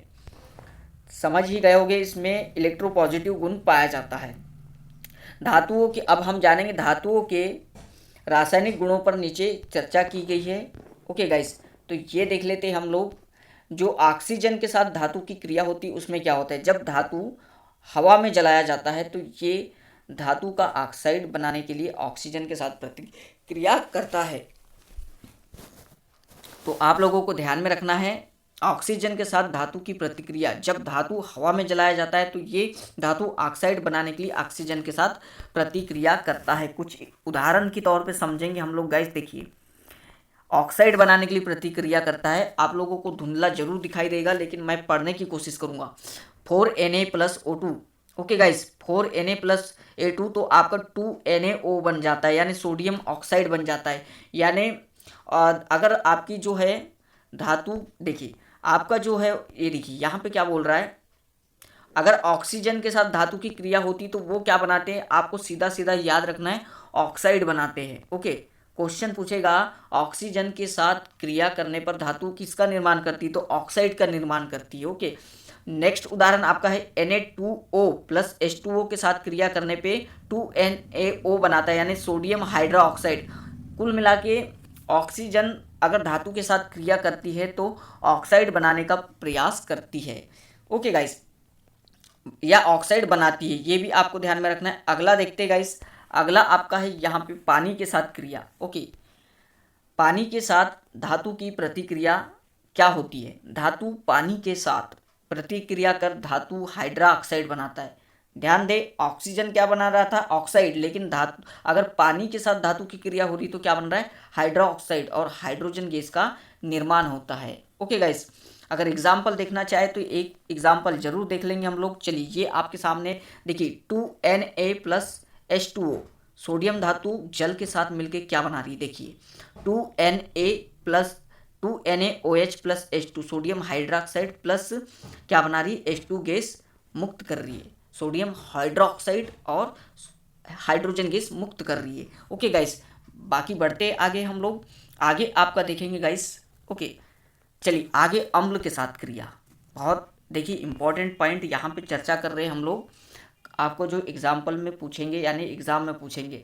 अम्ल के साथ धातुओं की प्रतिक्रिया, आमतौर पर धातु तनु अम्लों से हाइड्रोजन को विस्थापित कर देते हैं। आमतौर पर धातु तनु अम्लों से हाइड्रोजन को विस्थापित कर देते हैं, तांबा, चांदी और सोने को छोड़कर, क्योंकि ये तनु अम्लों से हाइड्रोजन को विस्थापित नहीं करते, क्योंकि अन्य धातुओं के मुकाबले कम प्रतिक्रियाशील होते हैं। नोट डाउन जरूर कर ले आप लोग, ये आमतौर पर धातु तनु अम्लों से हाइड्रोजन को विस्थापित कर देते हैं। देन गाइज बढ़ेंगे हम लोग अगले पॉइंट की ओर। अगला पॉइंट क्या होता है आपका, देखिए अगला पॉइंट आपका है, अगर धातु लवणीय घोल के साथ धातुओं की प्रतिक्रिया हो तो क्या होगा। प्रतिक्रियाशील धातु घोल या उनके पिघले रूप में से प्रतिक्रियाशील धातु के ऑक्साइड, क्लोराइड या सल्फेट से स्वयं से कम प्रतिक्रियाशील किसी भी धातु को विस्थापित कर सकते हैं। यदि धातु धातु ब को उसके घोल से विस्थापित कर देता तो वह धातु ब से अधिक प्रतिक्रियाशील होगा। तो गाइस, जहाँ पे हम मोस्ट इम्पॉर्टेंट बोले उसको आप लोग ध्यानपूर्वक सुनिएगा। चलिए यहाँ पे आप यहाँ पे बिल्कुल नोट डाउन कर ले। देखिए यहाँ पे कुछ क्रम बताऊंगा आप लोगों को जो बहुत ज़्यादा महत्वपूर्ण होगा। यहाँ पे धातु की प्रतिक्रियाशीलता की श्रृंखला दिया गया है। ओके गाइस, तो आप लोगों को हमने बताया था, अगर आप लोगों को क्वेश्चन पूछा जाए तो यहाँ पे अब दोबारा रिपीट कर दे रहा हूँ, आपको कंफर्म हो जाएगा। ओके, सामने कुछ मिस्टेक बताया था हमने, वो मिस्टेक यहाँ पे सुधारने वाला हूँ। सोडियम सबसे अधिक क्रियाशील नहीं है। ओके, ये आप लोगों को ध्यान में रखना है। ओके, तो सबसे पहले देखते हैं यहाँ पे गाइस। चलिए यहाँ पे आप लोगों की धातु दी है और ये जो आपका क्रम है वो सबसे अधिक क्रियाशीलता के आधार पे है, यानी सर्वाधिक क्रियाशील धातु कौन सी, आपकी पोटेशियम है। देन उसके बाद सोडियम का नंबर आता है। ओके गाइस, देन कैल्शियम का, देन फिर मैग्नीशियम, फिर एल्यूमिनियम। तो आपको क्वेश्चन पूछेगा सर्वाधिक क्रियाशीलता वाली धातु या प्रतिक्रियाशीलता वाली धातु, तो आपको पोटेशियम लगाना है। ओके, तो ये आपका क्रम है। देखिए इस प्रकार से क्रम चल रहा है, इसको आप लोग लिख लोगे। हम धीरे धीरे स्लाइड कर रहे हैं और सबसे कम प्रतिक्रियाशील धातु आपकी प्लेटिनियम होती है। बढ़ेंगे आगे की ओर। आगे आपका है गाइस अधातु के बारे में। ओके, अधातु नॉन मेटल। तो अधातु क्या होती है, सामान्यतः अधातुएं विद्युत व उष्मा की कुचालक और अतन्य होती है। इसका मतलब समझ रहे हो आप, अधातु से हम लोग करंट फ्लो नहीं कर सकते हैं, विद्युत धारा का प्रभाव नहीं होता है अधातु से, और उष्मा की भी कुचालक होती है वो। ओके गाइस, देन यहाँ पे ये तन्य नहीं होती, भंगुर होती है। ओके गाइस, यानी मतलब कहना मतलब है कि इससे हम लोग खींच के वायर नहीं बना सकते अधातु से। ये धातुओं की तरह कठोर न होकर भंगुर होती है। भंगुर का मतलब क्या है, अगर हम हथौड़े से पीटे अधातु को तो वो टुकड़े टुकड़े टुकड़े हो जाएगी, यानी भंगुर मतलब टूटने वाली। ओके, सामान्यतः आघात वर्धन्य होती नहीं है, यानी इसको पीटेंगे तो ये तो टूट जाएगी, इसका मतलब ये है कि ये मार नहीं सह सकती, यानी आघात इस पे नहीं कर सकते। इनका गलनांक धातुओं से अपेक्षाकृत कम होता है। ओके, अब कुछ इम्पॉर्टेंट फैक्ट जानेंगे, जैसे कि प्रमुख अधातु, जैसे ऑक्सीजन की बात कर ले तो यह रंगहीन गंधहीन स्वाधीन गैस है, जल में अल्प विलय है, यानी जल में कम घुलती है, ये आपको ध्यान में रखना है। प्रकृति में ऑक्सीजन मुक्त अवस्था में 20%, यहाँ पे 20% को काट के आप लोग कर लेना, 21% ऑक्सीजन आपकी पाई जाती है। संयुक्त अवस्था में सल्फेट, कार्बोनेट, ऑक्साइड आदि के यौगिकों के रूप में पाई जाती। मतलब यहाँ कहने का मतलब क्या है, सल्फेट बोले तो SO4। ओके, देखिए यहाँ पे संयुक्त अवस्था में पाई जा रही, सल्फर के साथ जुड़ी हुई है। ओके, कार्बोनेट ऑक्साइड में भी वो संयुक्त रूप से जुड़ेगी, जैसे CO की कार्बन मोनोऑक्साइड, यहाँ पे भी ऑक्सीजन संयुक्त अवस्था में पाई जा रही। इसका मतलब आपको समझ में आ रहा है ना, यौगिकों के रूप में पाई जाती है संयुक्त अवस्था में। ओके, जल में 88% ऑक्सीजन पाई जाती है, ये आपको ध्यान में रखना है। आगे इसके उपयोग देख लेते हैं, ऑक्सीजन के क्या क्या होते हैं। तो सजीवों में श्वसन की क्रिया की जाती है, यानी आप जो श्वास लेते हो उसमें ऑक्सीजन होता है तभी आप लोग जीवित हो। रोगियों के कृत्रिम श्वसन में हीलियम के साथ पाई जाती है। देन द्रव ऑक्सीजन रॉकेटों में जैव ईंधन के रूप में, यानी ईंधन के रूप में प्रयुक्त किया जाता है। वेल्डिंग में एसिटिलीन के साथ प्रयोग किया जाता है। आपका ऑक्सीजन पॉइंट पूरे नोट डाउन कर लो, इंपॉर्टेंट है। बढ़ेंगे नाइट्रोजन के बारे में कुछ इंपॉर्टेंट फैक्ट जानेंगे। गाइस, आप लोगों ने अभी तक वीडियो को लाइक नहीं किया है तो जरूर कर दे। और हाँ, ये वीडियो माना कि लंबा है, लेकिन यहाँ पे पूरा कलेक्शन यहाँ पे आपके लिए लाया गया, भले ये 1.5 या 2 घंटे का बन जाए, इस वीडियो को जरूर देखिए आप लोग। नाइट्रोजन की बात कर ले तो यह भी ऑक्सीजन की तरह रंगहीन, गंधहीन और स्वादहीन है। यह जल में बहुत कम घुलती है। यह वायु से हल्की तथा अक्रिय गैस है। यह वायु में मुक्त और रूप में पाई जाती है। वायुमंडल में आयतन की दृष्टि से 80% नाइट्रोजन है। संयुक्त अवस्था में अमोनिया तथा अमोनियम लवणों में पाई जाती है। गाइस, यहाँ पे एक इंपॉर्टेंट पूछेगा कि आपके वायुमंडल में कितनी नाइट्रोजन पाई जाती है, N2 की मात्रा, तो 78%, बार बार एग्जाम में पूछा जाता है। देन इसके एग्जाम देखेंगे हम लोग, एग्जाम्पल इनके यानी उपयोग देखेंगे। नाइट्रोजन अक्रिय होने के कारण विद्युत बल्बों में भरी जाती है। द्रवित नाइट्रोजन का उपयोग प्रशीतन में काम किया जाता है। ओके, और कृत्रिम गर्भाधान में भी यूज़ किया जाता है द्रवित नाइट्रोजन का। ओके, आपको ध्यान में रखना है। ऊंचे तापमान मापने वाले थर्मामीटरों में नाइट्रोजन का प्रयोग किया जाता है। कृत्रिम खाद बनाने में किया जाता है। ओके गाइस, और यहाँ पे नाइट्रिक अम्ल अमोनिया के निर्माण में भी काम आता है। बढ़ेंगे आगे। अगली आपकी अधातु है हाइड्रोजन। ओके, एक्चुअली में जो है हाइड्रोजन तत्वों में भी आता है और हाइड्रोजन अधातु में भी आता है। एक्चुअली आवर्त सारणी में इसका स्थान भी निश्चित नहीं है, यानी इसको अपवाद माना गया कुल मिला के हाइड्रोजन का, भले परमाणु संख्या 1 हो। ओके गाइस, तो हाइड्रोजन के बारे में कुछ जानेंगे। यह गैस भी रंगहीन, गंधहीन और स्वादहीन है। यह वायु से हल्की है, ज्वलनशील है। यह मुक्त अवस्था में अल्प मात्रा में वायुमंडल में पाई जाती है। संयुक्त अवस्था में यह जल, अम्ल, क्षार, पेट्रोलियम, तेल, वसा आदि में पाई जाती है। जैसे कि H2O की बात कर ले, जल, तो जल के साथ क्या जुड़ रही है आपकी जो है, ओके, ये संयुक्त अवस्था में पाई जा रही है। एक तो हाइड्रोजन भी है और आपका ऑक्सीजन भी है, यानी दोनों संयुक्त अवस्था में है। 2 या 2 से अधिक यौगिक अणु अगर जुड़े हैं या धातु ये जुड़ी है तो उन्हें संयुक्त अवस्था में कहा जाएगा। ओके गाइस, अब बात कर लेते ब्रह्मांड में, पृथ्वी पर नहीं, ब्रह्मांड में यह सबसे ज़्यादा पाया जाने वाला तत्व है हाइड्रोजन। नोट डाउन कर ले ये पॉइंट। ब्रह्मांड में सबसे ज़्यादा पाया जाने वाला तत्व क्या है, हाइड्रोजन है आपका, न कि पृथ्वी पर। तारों तथा सूर्यों का अधिकांश द्रव्यमान हाइड्रोजन का बना होता है। हाइड्रोजन को भविष्य का ईंधन भी कहा जाता है। क्या, भविष्य का ईंधन भी कहा जाता है। इसके 3 समस्थानिक होते हैं, प्रोटियम, डाइट्रियम और ट्राइट्रियम, जिसमें से आपका जो ड्यूट्रियम है उसको भारी जल कहते हैं, और इसका आप लोग जो यूज़ करते हैं वो आपको इसमें करते हो को रॉकेट वगैरह में करते हो, किसके रूप में, मंदक के रूप में। ओके, देन यहाँ पे हाइड्रोजन के उपयोग की बात करेंगे। देखिए, इनको भी नोट डाउन कर ले आप लोग, बहुत ही प्यारे उदाहरण है।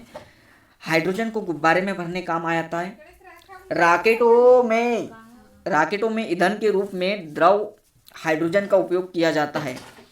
वनस्पति घी के उत्पादन में, कोयले से कृत्रिम पेट्रोल बनाने में, ऑक्सीजन हाइड्रोजन ज्वाला का उपयोग वेल्डिंग में किया जाता है। ओके गाइस, देन आगे यहाँ पे आपका फोर्थ पॉइंट है क्लोरीन के बारे में देखेंगे हम लोग। ओके, तो क्लोरीन के बारे में देखते हैं हम। ये हल्के हरे पीले रंग का अति तीक्ष्ण गंध वाली गैस है। कैसी गैस है? अति तीक्ष्ण वाली और विषैली है। ओके गाइस, वायु से भारी तथा जल में अघुलनशील है तथा स्वयं न जलकर जलाने में सहायक है।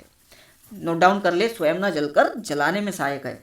अत्यधिक क्रियाशील गैस है अतः यह मुक्त अवस्था में नहीं पाई जाती है, संयुक्त अवस्था में पाई जाती है, जैसे NaCl, potassium chloride, sodium chloride. देखिए दोनों जुड़े हुए हैं, दोनों तीनों जुड़े हुए हैं, मैग्नीशियम क्लोराइड। तो ये संयुक्त अवस्था में पाई जाती है, अकेली नहीं पाई जाती है। ओके गाइस, आगे इसके उपयोग देखेंगे। उपयोग क्या क्या है गाइस इसके? तो पीने के पानी को जीवाणु रहित करने में, यानी आपको ध्यान होगा क्लोरीकरण करते हैं हम लोग, यानी पानी का शुद्धिकरण, तो हम लोग इसी का इस्तेमाल करते हैं। देन यहाँ पे क्लोरोफॉर्म, DDT, HCl के निर्माण में, कागज व कपड़ा उद्योग में विरंजक के रूप में यूज़ किया जाता है इसको, क्लोरीन को। देन आगे बढ़ते हम लोग तो फास्फोरस आ जाती। पूरी अधातु जितनी भी इम्पोर्टेंट है उनके बारे में मैं इंपॉर्टेंट फैक्ट बता रहा हूँ गाइस। यह शुद्ध अवस्था में सफ़ेद रंग का नर्म पदार्थ है फास्फोरस, जो धीरे धीरे पीला पड़ जाता है। इसमें लहसुन जैसी गंध आती। यह जल में अविलय तथा अत्यधिक अक्रियाशील होने के कारण वायु में स्वतः ही जल उठता है, इसीलिए इसे जल में रखा जाता है। नोट डाउन कर ले आप लोग, फास्फोरस अत्यधिक क्रियाशील होता है, इसलिए इसे हम लोग जल में रखा जाता है। जबकि हम सोडियम को कहाँ रख रहे थे गाइस? सोडियम को हम मिट्टी के तेल में रख रहे थे अत्यधिक क्रियाशील होने के कारण। ये एक इम्पॉर्टेंट फैक्ट है। और देन दूसरा इम्पॉर्टेंट फैक्ट कि जो आपका फास्फोरस है उसको जल में रखा जा रहा है। ओके, दोनों में अंतर है। सोडियम को आपका कहाँ रखा जा रहा है अत्यधिक क्रियाशील होने के कारण? सोडियम को मिट्टी के तेल में, और पोटेशियम को अत्यधिक क्रियाशील होने के कारण जल में रखा जा रहा है। नोट डाउन कर ले, बार बार कह रहा हूँ आप लोगों को। यह मुक्त अवस्था में नहीं पाया जाता है, संयुक्त अवस्थाओं में फास्फेट के रूप में पाया जाता है। ओके, आगे देखते हैं गाइस। तो आगे इसकी इंपॉर्टेंट फैक्ट है कि ये इस फास्फोरस का उपयोग दिया सलाई निर्माण में किया जाता है। धुएं के बादल बनाने के लिए फास्फोरस का निर्माण किया जाता है। आतिशबाजी बनाने के लिए किया जाता है। कैल्शियम फॉस्फाइड के रूप में फास्फोरस चूहों के लिए विष का कार्य करता है। Note down, very very IMP, most IMP point. Calcium phosphide के रूप में फास्फोरस चूहों के लिए विष का कार्य करता है। तो आप लोगों को एग्जाम में पूछेगा चूहों को मारने के लिए जिस विष का इस्तेमाल किया जाता है उसका क्या नाम है? तो आपको नोट डाउन कर लेना है, calcium phosphide. Very very IMP, most IMP। Then guys आगे बढ़ते हम लोग। तो आगे आपका है गंधक। ओके, देखिए मान रहा हूँ सेशन आपका काफ़ी लंबा हो रहा है, लेकिन गाइस आप लोगों के लिए मेहनत हम भी कर रहे हैं और हम भी चाहते हैं कि आप लोगों का एग्ज़ाम क्लियर हो। ओके, गंधक की बात कर ले। सल्फर का तो बहुत प्राचीन समय के ज्ञात तत्व औषधीय एवं युद्धों में प्रयुक्त होता था। यह हल्के पीले रंग का स्वादहीन गंध रहित ठोस पदार्थ जो जल में अविलय है। मुक्त अवस्था में ज्वालामुखी झरनों के निकटवर्ती स्थानों में पाया जाता है। संयुक्त रूप में सल्फाइड व सल्फेट के रूप में पाया जाता है। अब इसके उपयोग जानेंगे गाइस। ओके, इनको तो याद करना ही पड़ेगा आप लोगों को, इसमें समझने लायक कोई बात ही नहीं है। ओके, चर्म रोग और रक्त शोधन औषधि के रूप में उपयोग किया जाता है। देखिए आप पढ़ किस प्रकार से रहे ये मायने नहीं रखता, आप लोगों को बता दूं आप पढ़ क्या रहे हो ये मायने रखता है। ओके गाइस, आप उठ के पढ़ रहे हो, सो के पढ़ रहे हो, बैठ के पढ़ रहे हो या रात दिन पढ़ रहे हो, इससे कोई मायने नहीं रखता। आप पढ़ क्या रहे हो और कौन से इंपॉर्टेंट फैक्ट पढ़ रहे हो ये मायने रखता है। और मैंने वही कोशिश इस वीडियो में लाने की है और आपको सभी इंपॉर्टेंट फैक्ट बताने की कोशिश की है। तो आपके जो सल्फर का उपयोग किया जाता है वो किया जाता है चर्म रोग एवं रक्त शोधन औषधि के रूप में, कीटनाशी के रूप में, और बारूद एवं दिया सलाई उद्योग में, रबर के वल्कनीकरण में। बहुत ज़्यादा इंपॉर्टेंट पॉइंट यहाँ पे, इसको तो बिल्कुल अंडरलाइन कर लो। आपका जो सल्फर का उपयोग किया जाता है वह रबर के वल्कनीकरण में किया जाता है, यानी रबर को मजबूत बनाने के लिए किया जाता है। नोट डाउन, बार बार एग्जाम में पूछा जाता है रबर के वल्कनीकरण में क्या यूज़ किया जाता है, तो आपका सल्फर यूज़ किया जाता है। बढ़ेंगे आगे। तो गाइस आगे आपका है कार्बन। ओके, और ये अंतिम होगा अधातु जो महत्वपूर्ण था, तो पढ़ लेते हैं इसके बारे में। पृथ्वी पर पाए जाने वाले तत्वों में कार्बन एक प्रमुख एवं महत्वपूर्ण तत्व है। इसके प्राकृतिक रूप में 3 समस्थानिक होते हैं, C16, ओके, ये आपका है, ओके, C12, ओके, आपका जो है 16, ये देखिए, ये आपको ध्यान में रखना है, 6C12, 6C13 और 6C14, ये आपके समस्थानिक है। इसे जीवन का आधार भी कहा जाता है। मतलब कहने का मतलब क्या है गाइस, ये जो आपकी संपूर्ण ब्रह्मांड में चीज़ें दिखाई दे रही ना, ये पूरी कार्बन की बनी हुई है। आपका भोजन हो गया, आपका शरीर हो गया, या कोई भी चीज़, ये पूरी कार्बन से बनी हुई है, कार्बनिक तत्वों से बनी हुई है। ओके गाइस, संपूर्ण जीवन का आधार है कार्बन। कार्बन में केटिनेशन नामक एक विशेष गुण पाया जाता है। अब यहाँ पे केटिनेशन मतलब क्या है, मतलब आप कंफ्यूज हो जाओगे, फिर भी बता रहा हूँ मैं। केटिनेशन मतलब होता है जिनके कारण इसके परमाणु आपस में संयोग कर लंबी श्रृंखला बनाते, उन्हें श्रृंखला बनाने का गुण पाया जाता है। उनमें आपने देखा होगा कैसे परमाणु आपस में एक दूसरे से, कार्बन परमाणु जुड़े होते, सी सी सी, ओके गाइस, इतनी लंबी श्रृंखला चलते रहती है इनकी कि आप कितना भी बड़ा कार्बनिक यौगिक बना सकते हो। देन यहाँ पे बात कर लेंगे कुछ इंपॉर्टेंट पॉइंट की। कार्बन के इसी गुण के कारण पृथ्वी पर कार्बनिक पदार्थों की संख्या सबसे अधिक है। यह मुक्त एवं संयुक्त दोनों अवस्थाओं में पाया जाता है। इसके बहुरूपों में, चलिए, इसके बहुरूपों मतलब एक से अधिक रूप होता है, यानी अयस्क। इसके जो मुख्य अयस्क है वह हीरा है, ग्रेफाइट है, फुलेरीन है, काजल है, कोयला है। लेकिन यहाँ पे ध्यान में रखना है, अगर आपको एग्जाम में पूछा जाए कि कार्बन के क्रिस्टलीय अयस्क, देखिए एक पॉइंट नोट करना, कार्बन के क्रिस्टलीय अयस्क कौन कौन से हैं, तो आपको यहाँ पे ध्यान में रखना है हीरा, ग्रेफाइट और फुलेरीन, ये तीनों कैसे हैं, क्रिस्टलीय अयस्क है। देन यहाँ पे अक्रिस्टलीय अयस्क आपके काजल और कोयला हो जाएंगे। ओके, एक एक पॉइंट यहाँ पे आप लोगों को इंपॉर्टेंट बताने की कोशिश कर रहा हूँ। आपका जो है कार्बन का उपयोग पुरातात्विक अवशेषों की आयु ज्ञात करने के लिए ज्ञात किया जाता है। नोट डाउन कर ले। अगर आपको पूछे कि C14 का यूज़ क्यों किया जाता है या C12 का यूज़ क्यों किया जाता है, तो पुरातात्विक अवशेषों की आयु ज्ञात करने में किया जाता है। मनुष्य के शरीर में 18.5% कार्बन पाया जाता है।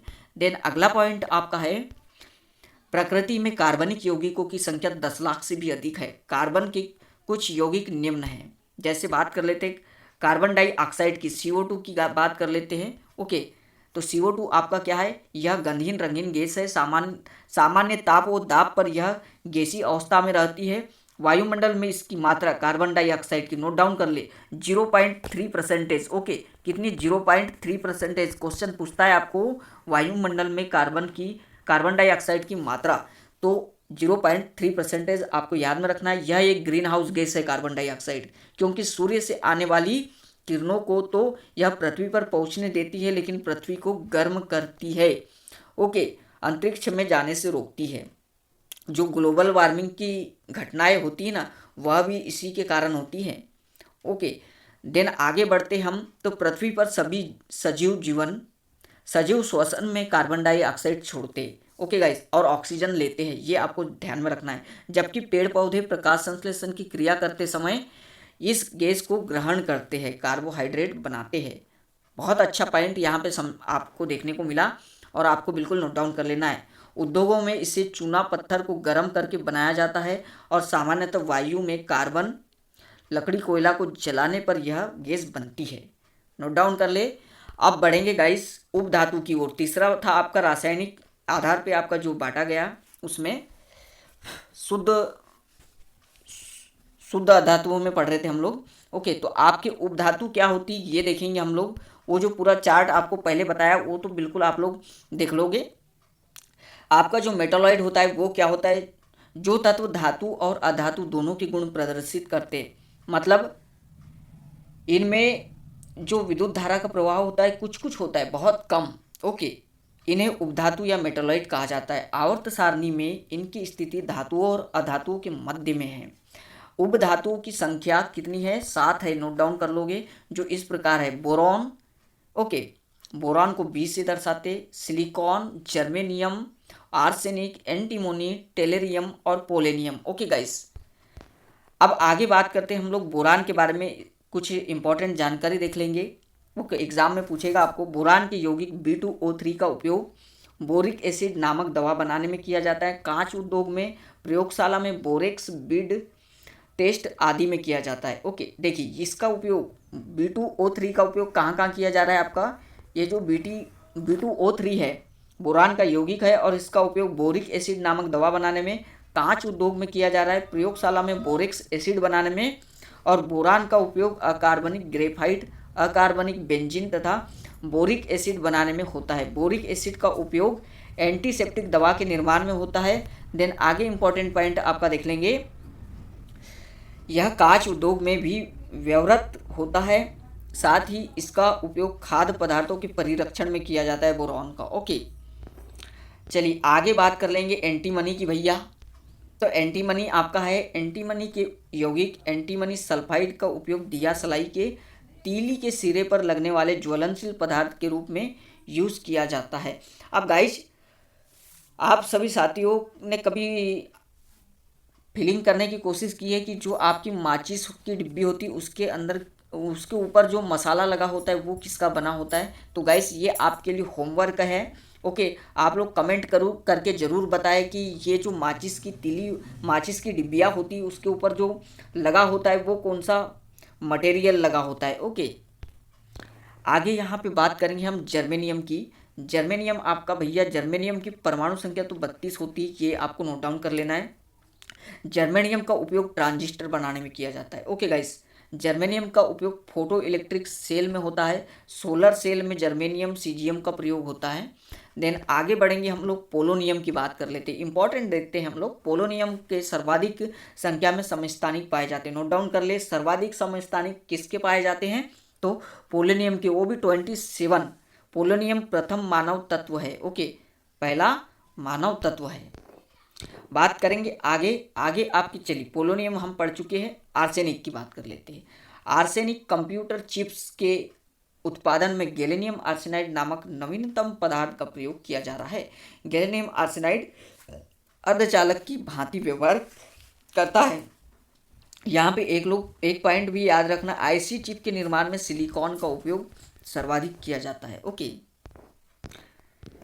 आगे गाइस पढ़ेंगे हम लोग उपधातुओं के गुण। ओके, उपधातुओं के गुण, ये ठोस होती है, चमकदार होती है, नाजुक होती है, बिजली के मध्यवर्ती कंडक्टर होती है, यानी कम से कम बिजली यहाँ पे प्रवाहित होती है। अर्धचालक आमतौर पर, ओके, आमतौर पर अर्धचालक होती है। अर्धचालक मतलब न तो पूर्णतः चालक न तो पूर्णतः कुचालक। ओके, यहाँ पे आपका छठवां पॉइंट, सामान्य रासायनिक व्यवहार गैर धात्विक है। धातुओं के साथ मिश्रित होने पर मिश्र धातु बना सकते हैं उपधातु। ओके, अब आगे बढ़ेंगे गाइस। तो देखिए आगे आप लोगों को यहाँ पे इम्पॉर्टेंट फैक्ट बताना था मुझे कि आपका जो है धातु और अधातु में अंतर। ओके, ये बहुत इंपॉर्टेंट हो जाता है आप लोगों को कोई भी चीज़ समझने के लिए, धातु और अधातु में अंतर। ओके गाइस, क्योंकि हमने तीनों को पढ़ चुका है, अब इसमें अंतर देखेंगे हम लोग। तो धातु आमतौर पर ठोस होते हैं, इसका अपवाद आपको बताया था पारा है और दूसरा गैलियम है। आपको पूछे कि कौन सी धातु द्रव्य अवस्था में पाई जाती है तो आपको पारा बताना होगा। देन यहाँ पे अधातु, ये तीनों अवस्थाओं में पाई जाती है, ठोस द्रव गैस में पाई जाती है अधातु ये आपकी। ओके, धातु ये भारी होती है, अपवाद सोडियम और पोटेशियम और मैग्नीशियम। ओके, और अधातु ये आमतौर पर हल्की होती है। बढ़ेंगे आगे, ये कठोर और भंगुर, कैसी कठोर और गैर भंगुर होती है, यानी इसे किसी आकार में परिवर्तित करना थोड़ा कठिन होता है। ओके, अपवाद इसका सोडियम, पोटेशियम और सीसा जो कि नरम होते हैं, इन्हें आसानी से चाकू के द्वारा काटा जा सकता है। एक एक पॉइंट यहाँ पे ध्यानपूर्वक सुनिए, इंपॉर्टेंट है। ओके, दोनों में डिफरेंस। ठोस अधातु कठोर लेकिन सुगम होती है। ओके, अगला पॉइंट आपका देखेंगे, ये उष्मा और बिजली के अच्छे संवाहक होते हैं। अपवाद लीड। ओके, पीबी आपका जो है वो इसका अपवाद है, ये आपको ध्यान में रखना है। ये उष्मा और बिजली के संवाहक नहीं होते, जबकि इसका अपवाद क्या है? ग्रेफाइट। ग्रेफाइट उष्मा और विद्युत का कैसा है? सुचालक है। ओके, आपको क्वेश्चन में पूछेगा ऐसी अधातु बताइए जो उष्मा का और बिजली का चालक है, तो आपको नोट डाउन कर लेना है, ये अपवाद ग्रेफाइट है। ग्रेफाइट से बिजली भी प्रवाहित हो सकती है और उष्मा भी। ओके गाइस, एक एक पॉइंट यहाँ पे बहुत ज़्यादा इंपॉर्टेंट थे। ये नरम और लचीलेदार होते हैं। ये न तो तन्य होते हैं न लचीले होते हैं। इनका गलनांक और क्वथनांक सामान्यतः उच्च होता है। इनका गलनांक और क्वथनांक आमतौर पर कम होता है। बढ़ेंगे अगले पॉइंट की ओर। चलिए, अगला पॉइंट आपका है, ये आमतौर पर टकराव पर ध्वनि उत्पन्न करते हैं। ये ध्वनि उत्पन्न नहीं करते हैं। ये आमतौर पर चमकदार होते हैं और पॉलिश किए जाते हैं। ये आमतौर पर चमकदार होते हैं और पॉलिश नहीं किए जाते हैं। ओके, इतने थे इंपॉर्टेंट इनके बीच में डिफरेंस, ये जरूर लिख लेना आप लोग। देन अब बात करेंगे थर्ड पॉइंट की, आपके यौगिक की। कंपाउंड की बात करेंगे तो ये कार्बनिक और अकार्बनिक दो भागों में डिवाइड किया जाता है। ओके, ऑर्गेनिक और इनऑर्गेनिक में डिवाइड किया जाता है इनको, कंपाउंड को। और सबसे पहले आपको क्वेश्चन पूछे कि प्रयोगशाला में बनाया गया सर्वप्रथम यौगिक कौन सा था, तो आपको ध्यान में रखना है आपका अमोनिया था। क्या गाइस? सर्वप्रथम प्रयोगशाला में बनाया गया यौगिक आपको अमोनिया ध्यान में रख लेना है। अब बात करेंगे यहाँ पे कार्बनिक यौगिकों की।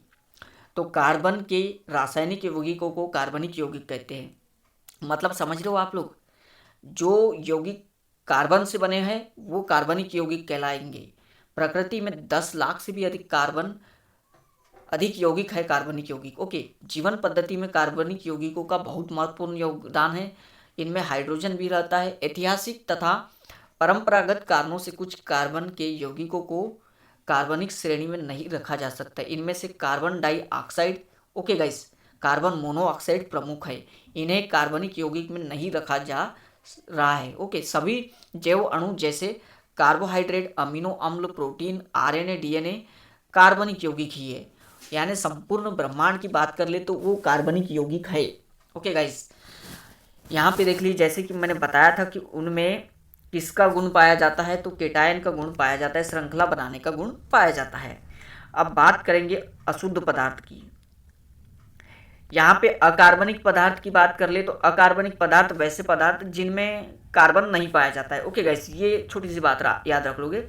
अब यहाँ पे अशुद्ध पदार्थ की बात कर ले, मिश्रण की बात कर ले। ओके, अशुद्ध पदार्थ या मिश्रण। अब आप सभी साथियों को यहाँ पे मिश्रण का मतलब तो ध्यान रहना चाहिए। ओके, दो भागों में डिवाइड किया गया, सममांगी और विषमांगी मिश्रण। ओके गाइस, चलिए आगे देखते हैं हम लोग। मिश्रण का मतलब ऐसा होता है कि दो या दो से अधिक तत्व मिलाकर जब कोई पदार्थ बनता है उसको मिश्रण कहते हैं। यहाँ पे दो भागों में डिवाइड किया है, सममांगी और विषमांगी मिश्रण।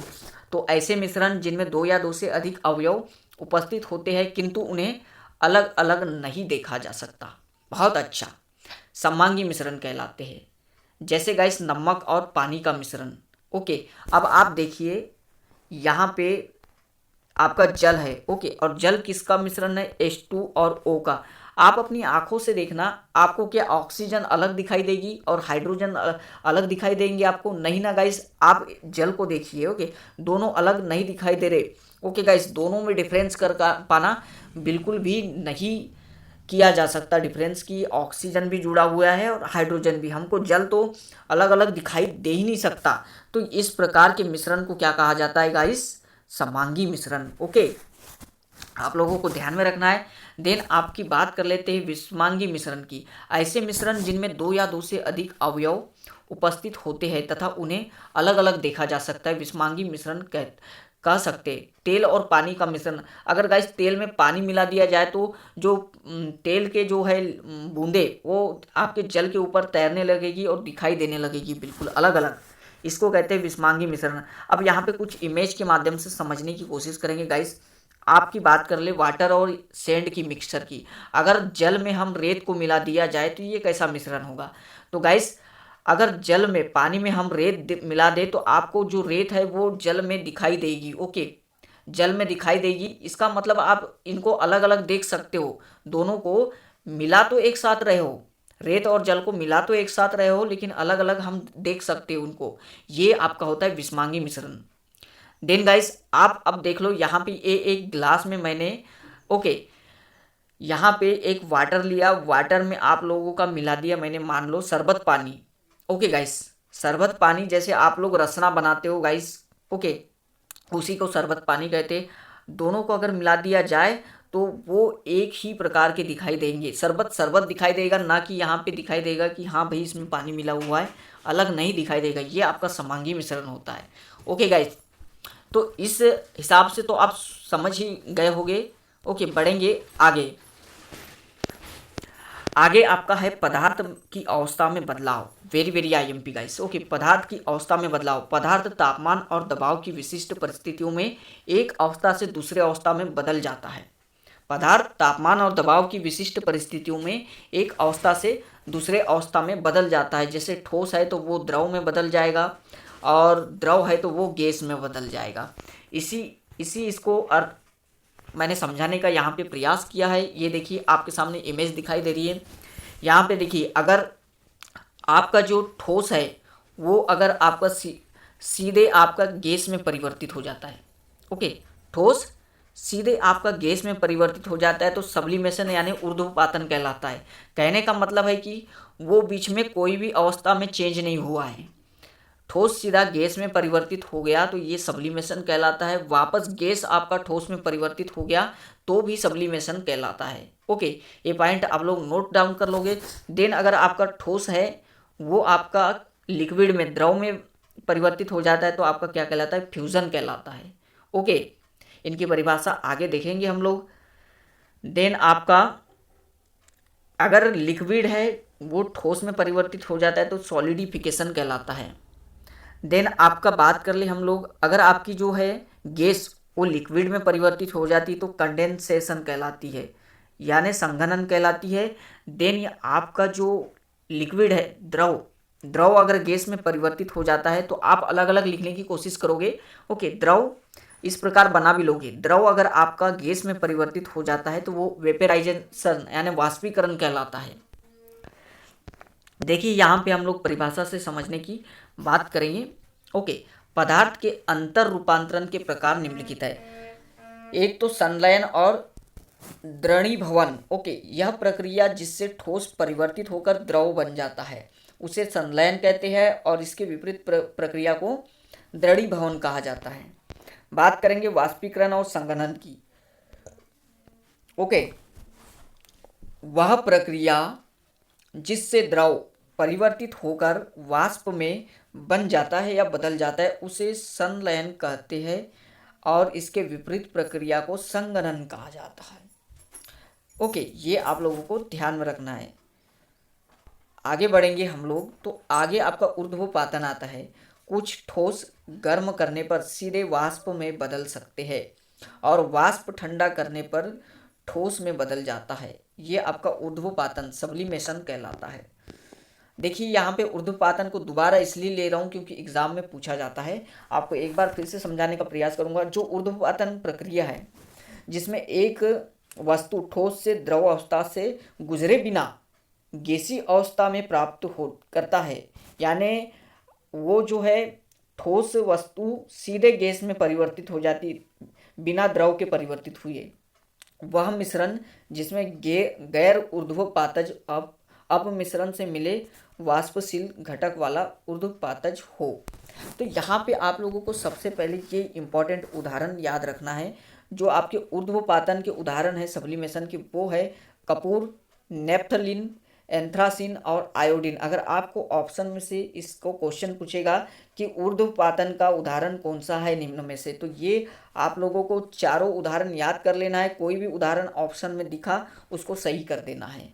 ओके, देन अब आती है आपके इम्पॉर्टेंट क्वेश्चन की बारी गाइस। एक एक करके जल्दी जल्दी से देखेंगे। यहाँ पे हमने डिस्क्रिप्शन में उत्तर भी दे रखा है। अगर आपको डिटेल वाइज क्वेश्चन को पढ़ना है तो आप लोग बिल्कुल ऑफलाइन देख सकते हो इसको। ओके गाइस, चलिए बात करते हैं हम क्वेश्चन नंबर पहले की। एक मिश्रण से पदार्थों को अलग करने के लिए किस तकनीक का प्रयोग किया जाता है? तो गाइस इसका उत्तर होगा क्रोमेटोग्राफी। ओके, क्रोमेटोग्राफी का उपयोग किया जाता है।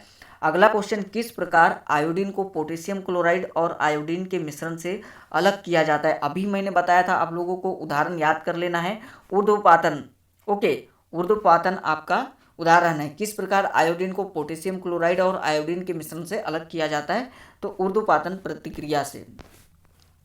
देन यहाँ पे बात करेंगे अगले क्वेश्चन की। अगला क्वेश्चन आपका है बोरान क्या है? अधातु, धातु, यौगिक, उपधातु। तो आप सभी साथियों को ध्यान में रखना है, हमारे 7 उपधातु है और उन्हें याद कर लेना है। ओके गाइस, देन यहाँ पे ये होगी आपकी बोरान उपधातु। बढ़ेंगे अगले क्वेश्चन की ओर। नमक और चीनी के मिश्रण को क्या कहते हैं? समांगी मिश्रण, विषमांगी या संघटकों का मिश्रण? तो गाइस आप सभी साथियों को याद रखना है, अगर नमक और चीनी को मिलाते साथ में तो दोनों अलग अलग देख सकते हैं हम कि नमक अलग है, क्योंकि नमक के कण जो है वो छोटे छोटे होते अपेक्षा चीनी के। ओके गाइस, वो दिख सकती है हमें। ओके, तो आपको ध्यान में रखना है विषमांगी मिश्रण होगा। बढ़ेंगे अगले क्वेश्चन की ओर। अगला क्वेश्चन आपका है, चलिए अगला क्वेश्चन आपका है, किस प्रक्रिया के द्वारा समुद्र के जल को शुद्ध किया जाता है? बहुत बढ़िया क्वेश्चन, आपको ध्यान में रखना है। आसवन, डिस्टिलेशन प्रक्रिया द्वारा इसे शुद्ध किया जाता है, आसवन के द्वारा। ओके, देन अगला, वॉशिंग मशीन में भीगे कपड़ों से जल को निचोड़ने में किस तकनीक का उपयोग किया जाता है? तो आपको ध्यान में रखना है अप एंड रन के द्वारा। ओके गाइस, बढ़ेंगे अगले क्वेश्चन की ओर। अगला क्वेश्चन आपका है, निम्न में से कौन सा मिश्रण है? आसुत जल, गैसोलीन, ए और बी? तो आपको ध्यान में रखना है आपका गैसोलीन मिश्रण है। ओके, अगला क्वेश्चन, किस प्रक्रिया के द्वारा किशमिश के दाने जल में रखने पर फूल जाते हैं? तो गाइस ये आपका है परासरण। ओके, परासरण। बढ़ेंगे अगले क्वेश्चन की ओर। अगला क्वेश्चन आपका है, चलिए बहुत ही प्यारा सा और शानदार 10वां क्वेश्चन, बॉयल का नियम द्रव्य की किस अवस्था से संबंधित है? तो गाइस आपको ध्यान में रखना है गैसीय अवस्था से संबंधित है। बॉयल का मतलब गैसीय अवस्था से। देन आगे बढ़ते हैं हम लोग। तो आगे क्वेश्चन आपके हैं बहुत ही प्यारे से और शानदार क्वेश्चन, एक ही प्रकार का परमाणु निम्न में से किस में मिलता है? तो गाइस आप सभी साथियों को ध्यान में रखना है, ये आपका प्राकृतिक तत्वों में मिलता है। देखिए आपका जो यौगिक होता है वो 2 या 2 से अधिक तत्वों से मिलकर बना होता है, वो भी शुद्ध, कैसे? शुद्ध तत्वों से मिलकर बना होता है। और आपका जो मिश्रण बना होता है वो 2 या 2 से अधिक अशुद्ध पदार्थों का मिश्रण होता है। लेकिन आपका जो प्राकृतिक तत्व होता है वो आपका एक तत्व से मिलकर बना होता है। कोई भी एक तत्व यानी ओके, एक ही प्रकार का परमाणु पाया जाता है आपके तत्वों में। देन अगला क्वेश्चन आपका है गाइस सेकंड नंबर का, 2 या 2 से, चलिए यहाँ पे जूम कर देते हैं हम लोग क्वेश्चन को। ओके, चलिए ये जूम कर चुका है हमने क्वेश्चन को। आपके सेकंड नंबर का क्वेश्चन, 2 या 2 से अधिक शुद्ध पदार्थों की मात्रा के विचार से एक निश्चित अनुपात में संयोग करने से बना पदार्थ क्या कहलाता है? हमने अभी बताया था जो 2 या 2 से अधिक शुद्ध पदार्थ जब मिलते हैं तो क्या बनता है? आपका यौगिक बनता है। ओके गाइस, देन तीसरे क्वेश्चन की बात करेंगे। देखिए आपको यहाँ ऐसे मैं क्वेश्चन करवा दूंगा कि आपसे एग्जाम में मिस ही नहीं होगा। तीसरा क्वेश्चन, 2 या 2 से अधिक शुद्ध पदार्थों को किसी भी अनुपात में मिला देने से बनता है। हाँ देखिए यहाँ पे इंपॉर्टेंट था। ओके, सेकंड क्वेश्चन यहाँ पे समझिए आप लोग, 2 या 2 से अधिक शुद्ध पदार्थों के विचार से एक निश्चित मात्रा के अनुपात को हम लोग मिलाते हैं तो उसे क्या कहते हैं? यौगिक कहते हैं। ओके गाइस, यानी एक निश्चित मात्रा में मिला रहे। देन यहाँ पे बात करेंगे 2 या 2 से अधिक शुद्ध पदार्थों को किसी भी अनुपात में मिला देने पर, यानी इसका कोई निश्चित अनुपात नहीं है, इधर 1 किलो मिला रहे एक पदार्थ तो इधर 2 किलो मिला दे रहे, यानी ये निश्चित अनुपात नहीं है, यानी ये आपका कहलाएगा आपका मिश्रण। ओके गाइस, बढ़ेंगे आगे। आगे आपका क्वेश्चन है, ऐसे तत्व जिनमें धातु और अधातु के गुण पाए जाते कहलाते हैं? तो गाइस आप सभी धातुओं को यानी सभी साथियों को याद रखना है कि ऐसे तत्व जिनमें धातु और अधातु दोनों के गुण कहलाते हैं वो आपके क्या कहलाते हैं? उपधातु। ओके, बढ़ेंगे अगले क्वेश्चन की ओर। अगला क्वेश्चन आपका है गाइस, चलिए ये रहा अगला क्वेश्चन आपका 5वें नंबर का क्वेश्चन, कौन सी धातु विद्युत की कुचालक होती? बहुत बढ़िया, यहाँ पे बताना है किसमें से आपका जो है करंट फ्लो नहीं होता, कुचालक होती है। तो आपको एक अपवाद बताया था मैंने और वो अपवाद था आपका पीबी। ओके, लेड धातु ऐसी धातु है जो कुचालक होती है धातु होते हुए भी। ओके गाइस, यहाँ पे अगला क्वेश्चन देखेंगे। पूरे इंपॉर्टेंट क्वेश्चन अगर आप लोगों को जितने करवा रहा हूँ ध्यानपूर्वक अगर आपने पढ़ लिया तो बहुत ज़्यादा महत्वपूर्ण है। किस अधातु में धातुई चमक पाई जाती है? बहुत बढ़िया क्वेश्चन, तो आपको ध्यान में रखना है गाइस, इसका सही उत्तर आपका क्या हो जाएगा? ओके, तो आपका आयोडीन। ओके, आयोडीन अधातु होते हुए भी चमक पाई जाती है इसमें। ओके गाइस, देन आपकी बात कर ले हम लोग तो अगला क्वेश्चन आपका देखते हैं 7वें नंबर का। 7वें नंबर का क्वेश्चन आपका है, निम्न में से कौन सी उपधातु है? Arsenic, antimony, bismuth? तो गाइस आप सभी साथियों को ध्यान रखना है ये सभी उपधातु है। आपको उपधातु, आपको सातों उपधातु आपकी याद कर लेना है। ओके गाइस, आसान हो जाएगा आपको क्वेश्चन करने में। निम्न में से कौन सा एक यौगिक है? वायु, पारा, ओजोन, अमोनिया। तो डियर स्टूडेंट, सबसे पहले बता दूं, वायु विभिन्न गैसों का कैसा है? मिश्रण है। तो ये तो आपका उत्तर होगा नहीं। पारा, पारा आपकी क्या है? द्रव धातु है। क्या है? द्रव धातु है। ओके, और ओजोन आपकी गैस है। तो गाइस अब बच गया कौन सा आपका उत्तर? अमोनिया। आपको क्वेश्चन ऐसे भी पूछ सकता है कि निम्न में से कौन सा एक प्रयोगशाला में बनाया गया पहला यौगिक है? तो आपको अमोनिया NH3 लगाना है। ओके गाइस, बढ़ेंगे अगले क्वेश्चन की ओर। अगला क्वेश्चन आपका गाइस देखते हैं हम लोग। चलिए 9th नंबर का क्वेश्चन आपका है, इसे थोड़ा सेट कर लेते हैं हम लोग। ओके, तो चलिए यहाँ पे पहले क्वेश्चन पढ़ लेते हैं हम लोग। ओके, ऑप्शन भी पढ़ लेंगे। जल एक यौगिक है क्योंकि यह ठोस, द्रव और गैस तीनों रूपों में पाया जाता है। इसमें हाइड्रोजन और ऑक्सीजन होती है। तो गाइस आपका सेकेंड नंबर वाला ऑप्शन सही होगा। ये जो जल है इसका सूत्र होगा H2O। हाइड्रोजन और ऑक्सीजन दोनों पाए जाते हैं। तो जल एक यौगिक है, इसमें हाइड्रोजन और ऑक्सीजन दोनों संयुक्त अवस्था में पाए जाते हैं, इसलिए। ओके, देन आपका अगला क्वेश्चन देखेंगे गाइस। चलिए अगला क्वेश्चन अगला क्वेश्चन आपका है 11 नंबर का। निम्न में से किस पदार्थ में ऑक्सीजन नहीं है? सीमेंट, रेत, मिट्टी का तेल या कांच? बहुत ही अच्छा और शानदार क्वेश्चन गाइस। तो यहाँ पे आप लोगों को ध्यान में रखना है, आपका जो मिट्टी का तेल है, ओके, इसमें ऑक्सीजन नहीं पाया जाता है। बाकी सीमेंट में भी और रेत में भी और कांच में भी ऑक्सीजन पाया जाता है। ओके, बढ़ेंगे अगले क्वेश्चन की ओर। अगला क्वेश्चन आपका है 12 नंबर का। कौन सा पदार्थ प्रकृति में तीनों अवस्थाओं में पाया जाता है? पानी, hydrogen peroxide, ammonia, sulphur dioxide. तो गाइस आप सभी साथियों को ध्यान में रखना है, आपका जो द्रव है वो तीनों अवस्थाओं में पाया जाता है। अगर द्रव को जमा दिया जाए तो वो ठोस हो जाएगा बर्फ बन के, अगर गर्म किया जाए तो वो गैस में परिवर्तित हो जाएगा, वाष्प में। ओके, ठोस, द्रव, गैस तीनों में आपका पानी पाया जाता है। ओके, देन अगले क्वेश्चन की ओर बढ़ेंगे गाइस। ओके, चलिए अगला क्वेश्चन आपका 13 नंबर का है। स्टेनलेस स्टील एक मिश्र धातु है जबकि वायु है एक। तो गाइस आप सभी साथियों को ध्यान में रखना है। ओके, जो स्टेनलेस स्टील है वो मिश्र धातु है जबकि वायु एक क्या है आपका? वायु आपका मिश्रण है। ओके, वायु आपका मिश्रण है। मिश्र धातु और मिश्रण में बहुत ज़्यादा अंतर है। वह कैसे आपको बताऊंगा कि मिश्र धातु क्या है? दो या दो से अधिक धातुओं का मिश्रण, ओके, एक निश्चित मात्रा में। ओके गाइस, लेकिन मिश्रण मिश्रण आपका क्या है? यानी इसमें मिश्रण में क्या होता है, आपकी मात्राएं निश्चित नहीं होती। जैसे आपको बता दूं, वायु में बहुत सारी गैसें पाई जाती है, अलग अलग मात्राओं में गैसें पाई जाती है, तो ये आपका मिश्रण कहलाता है।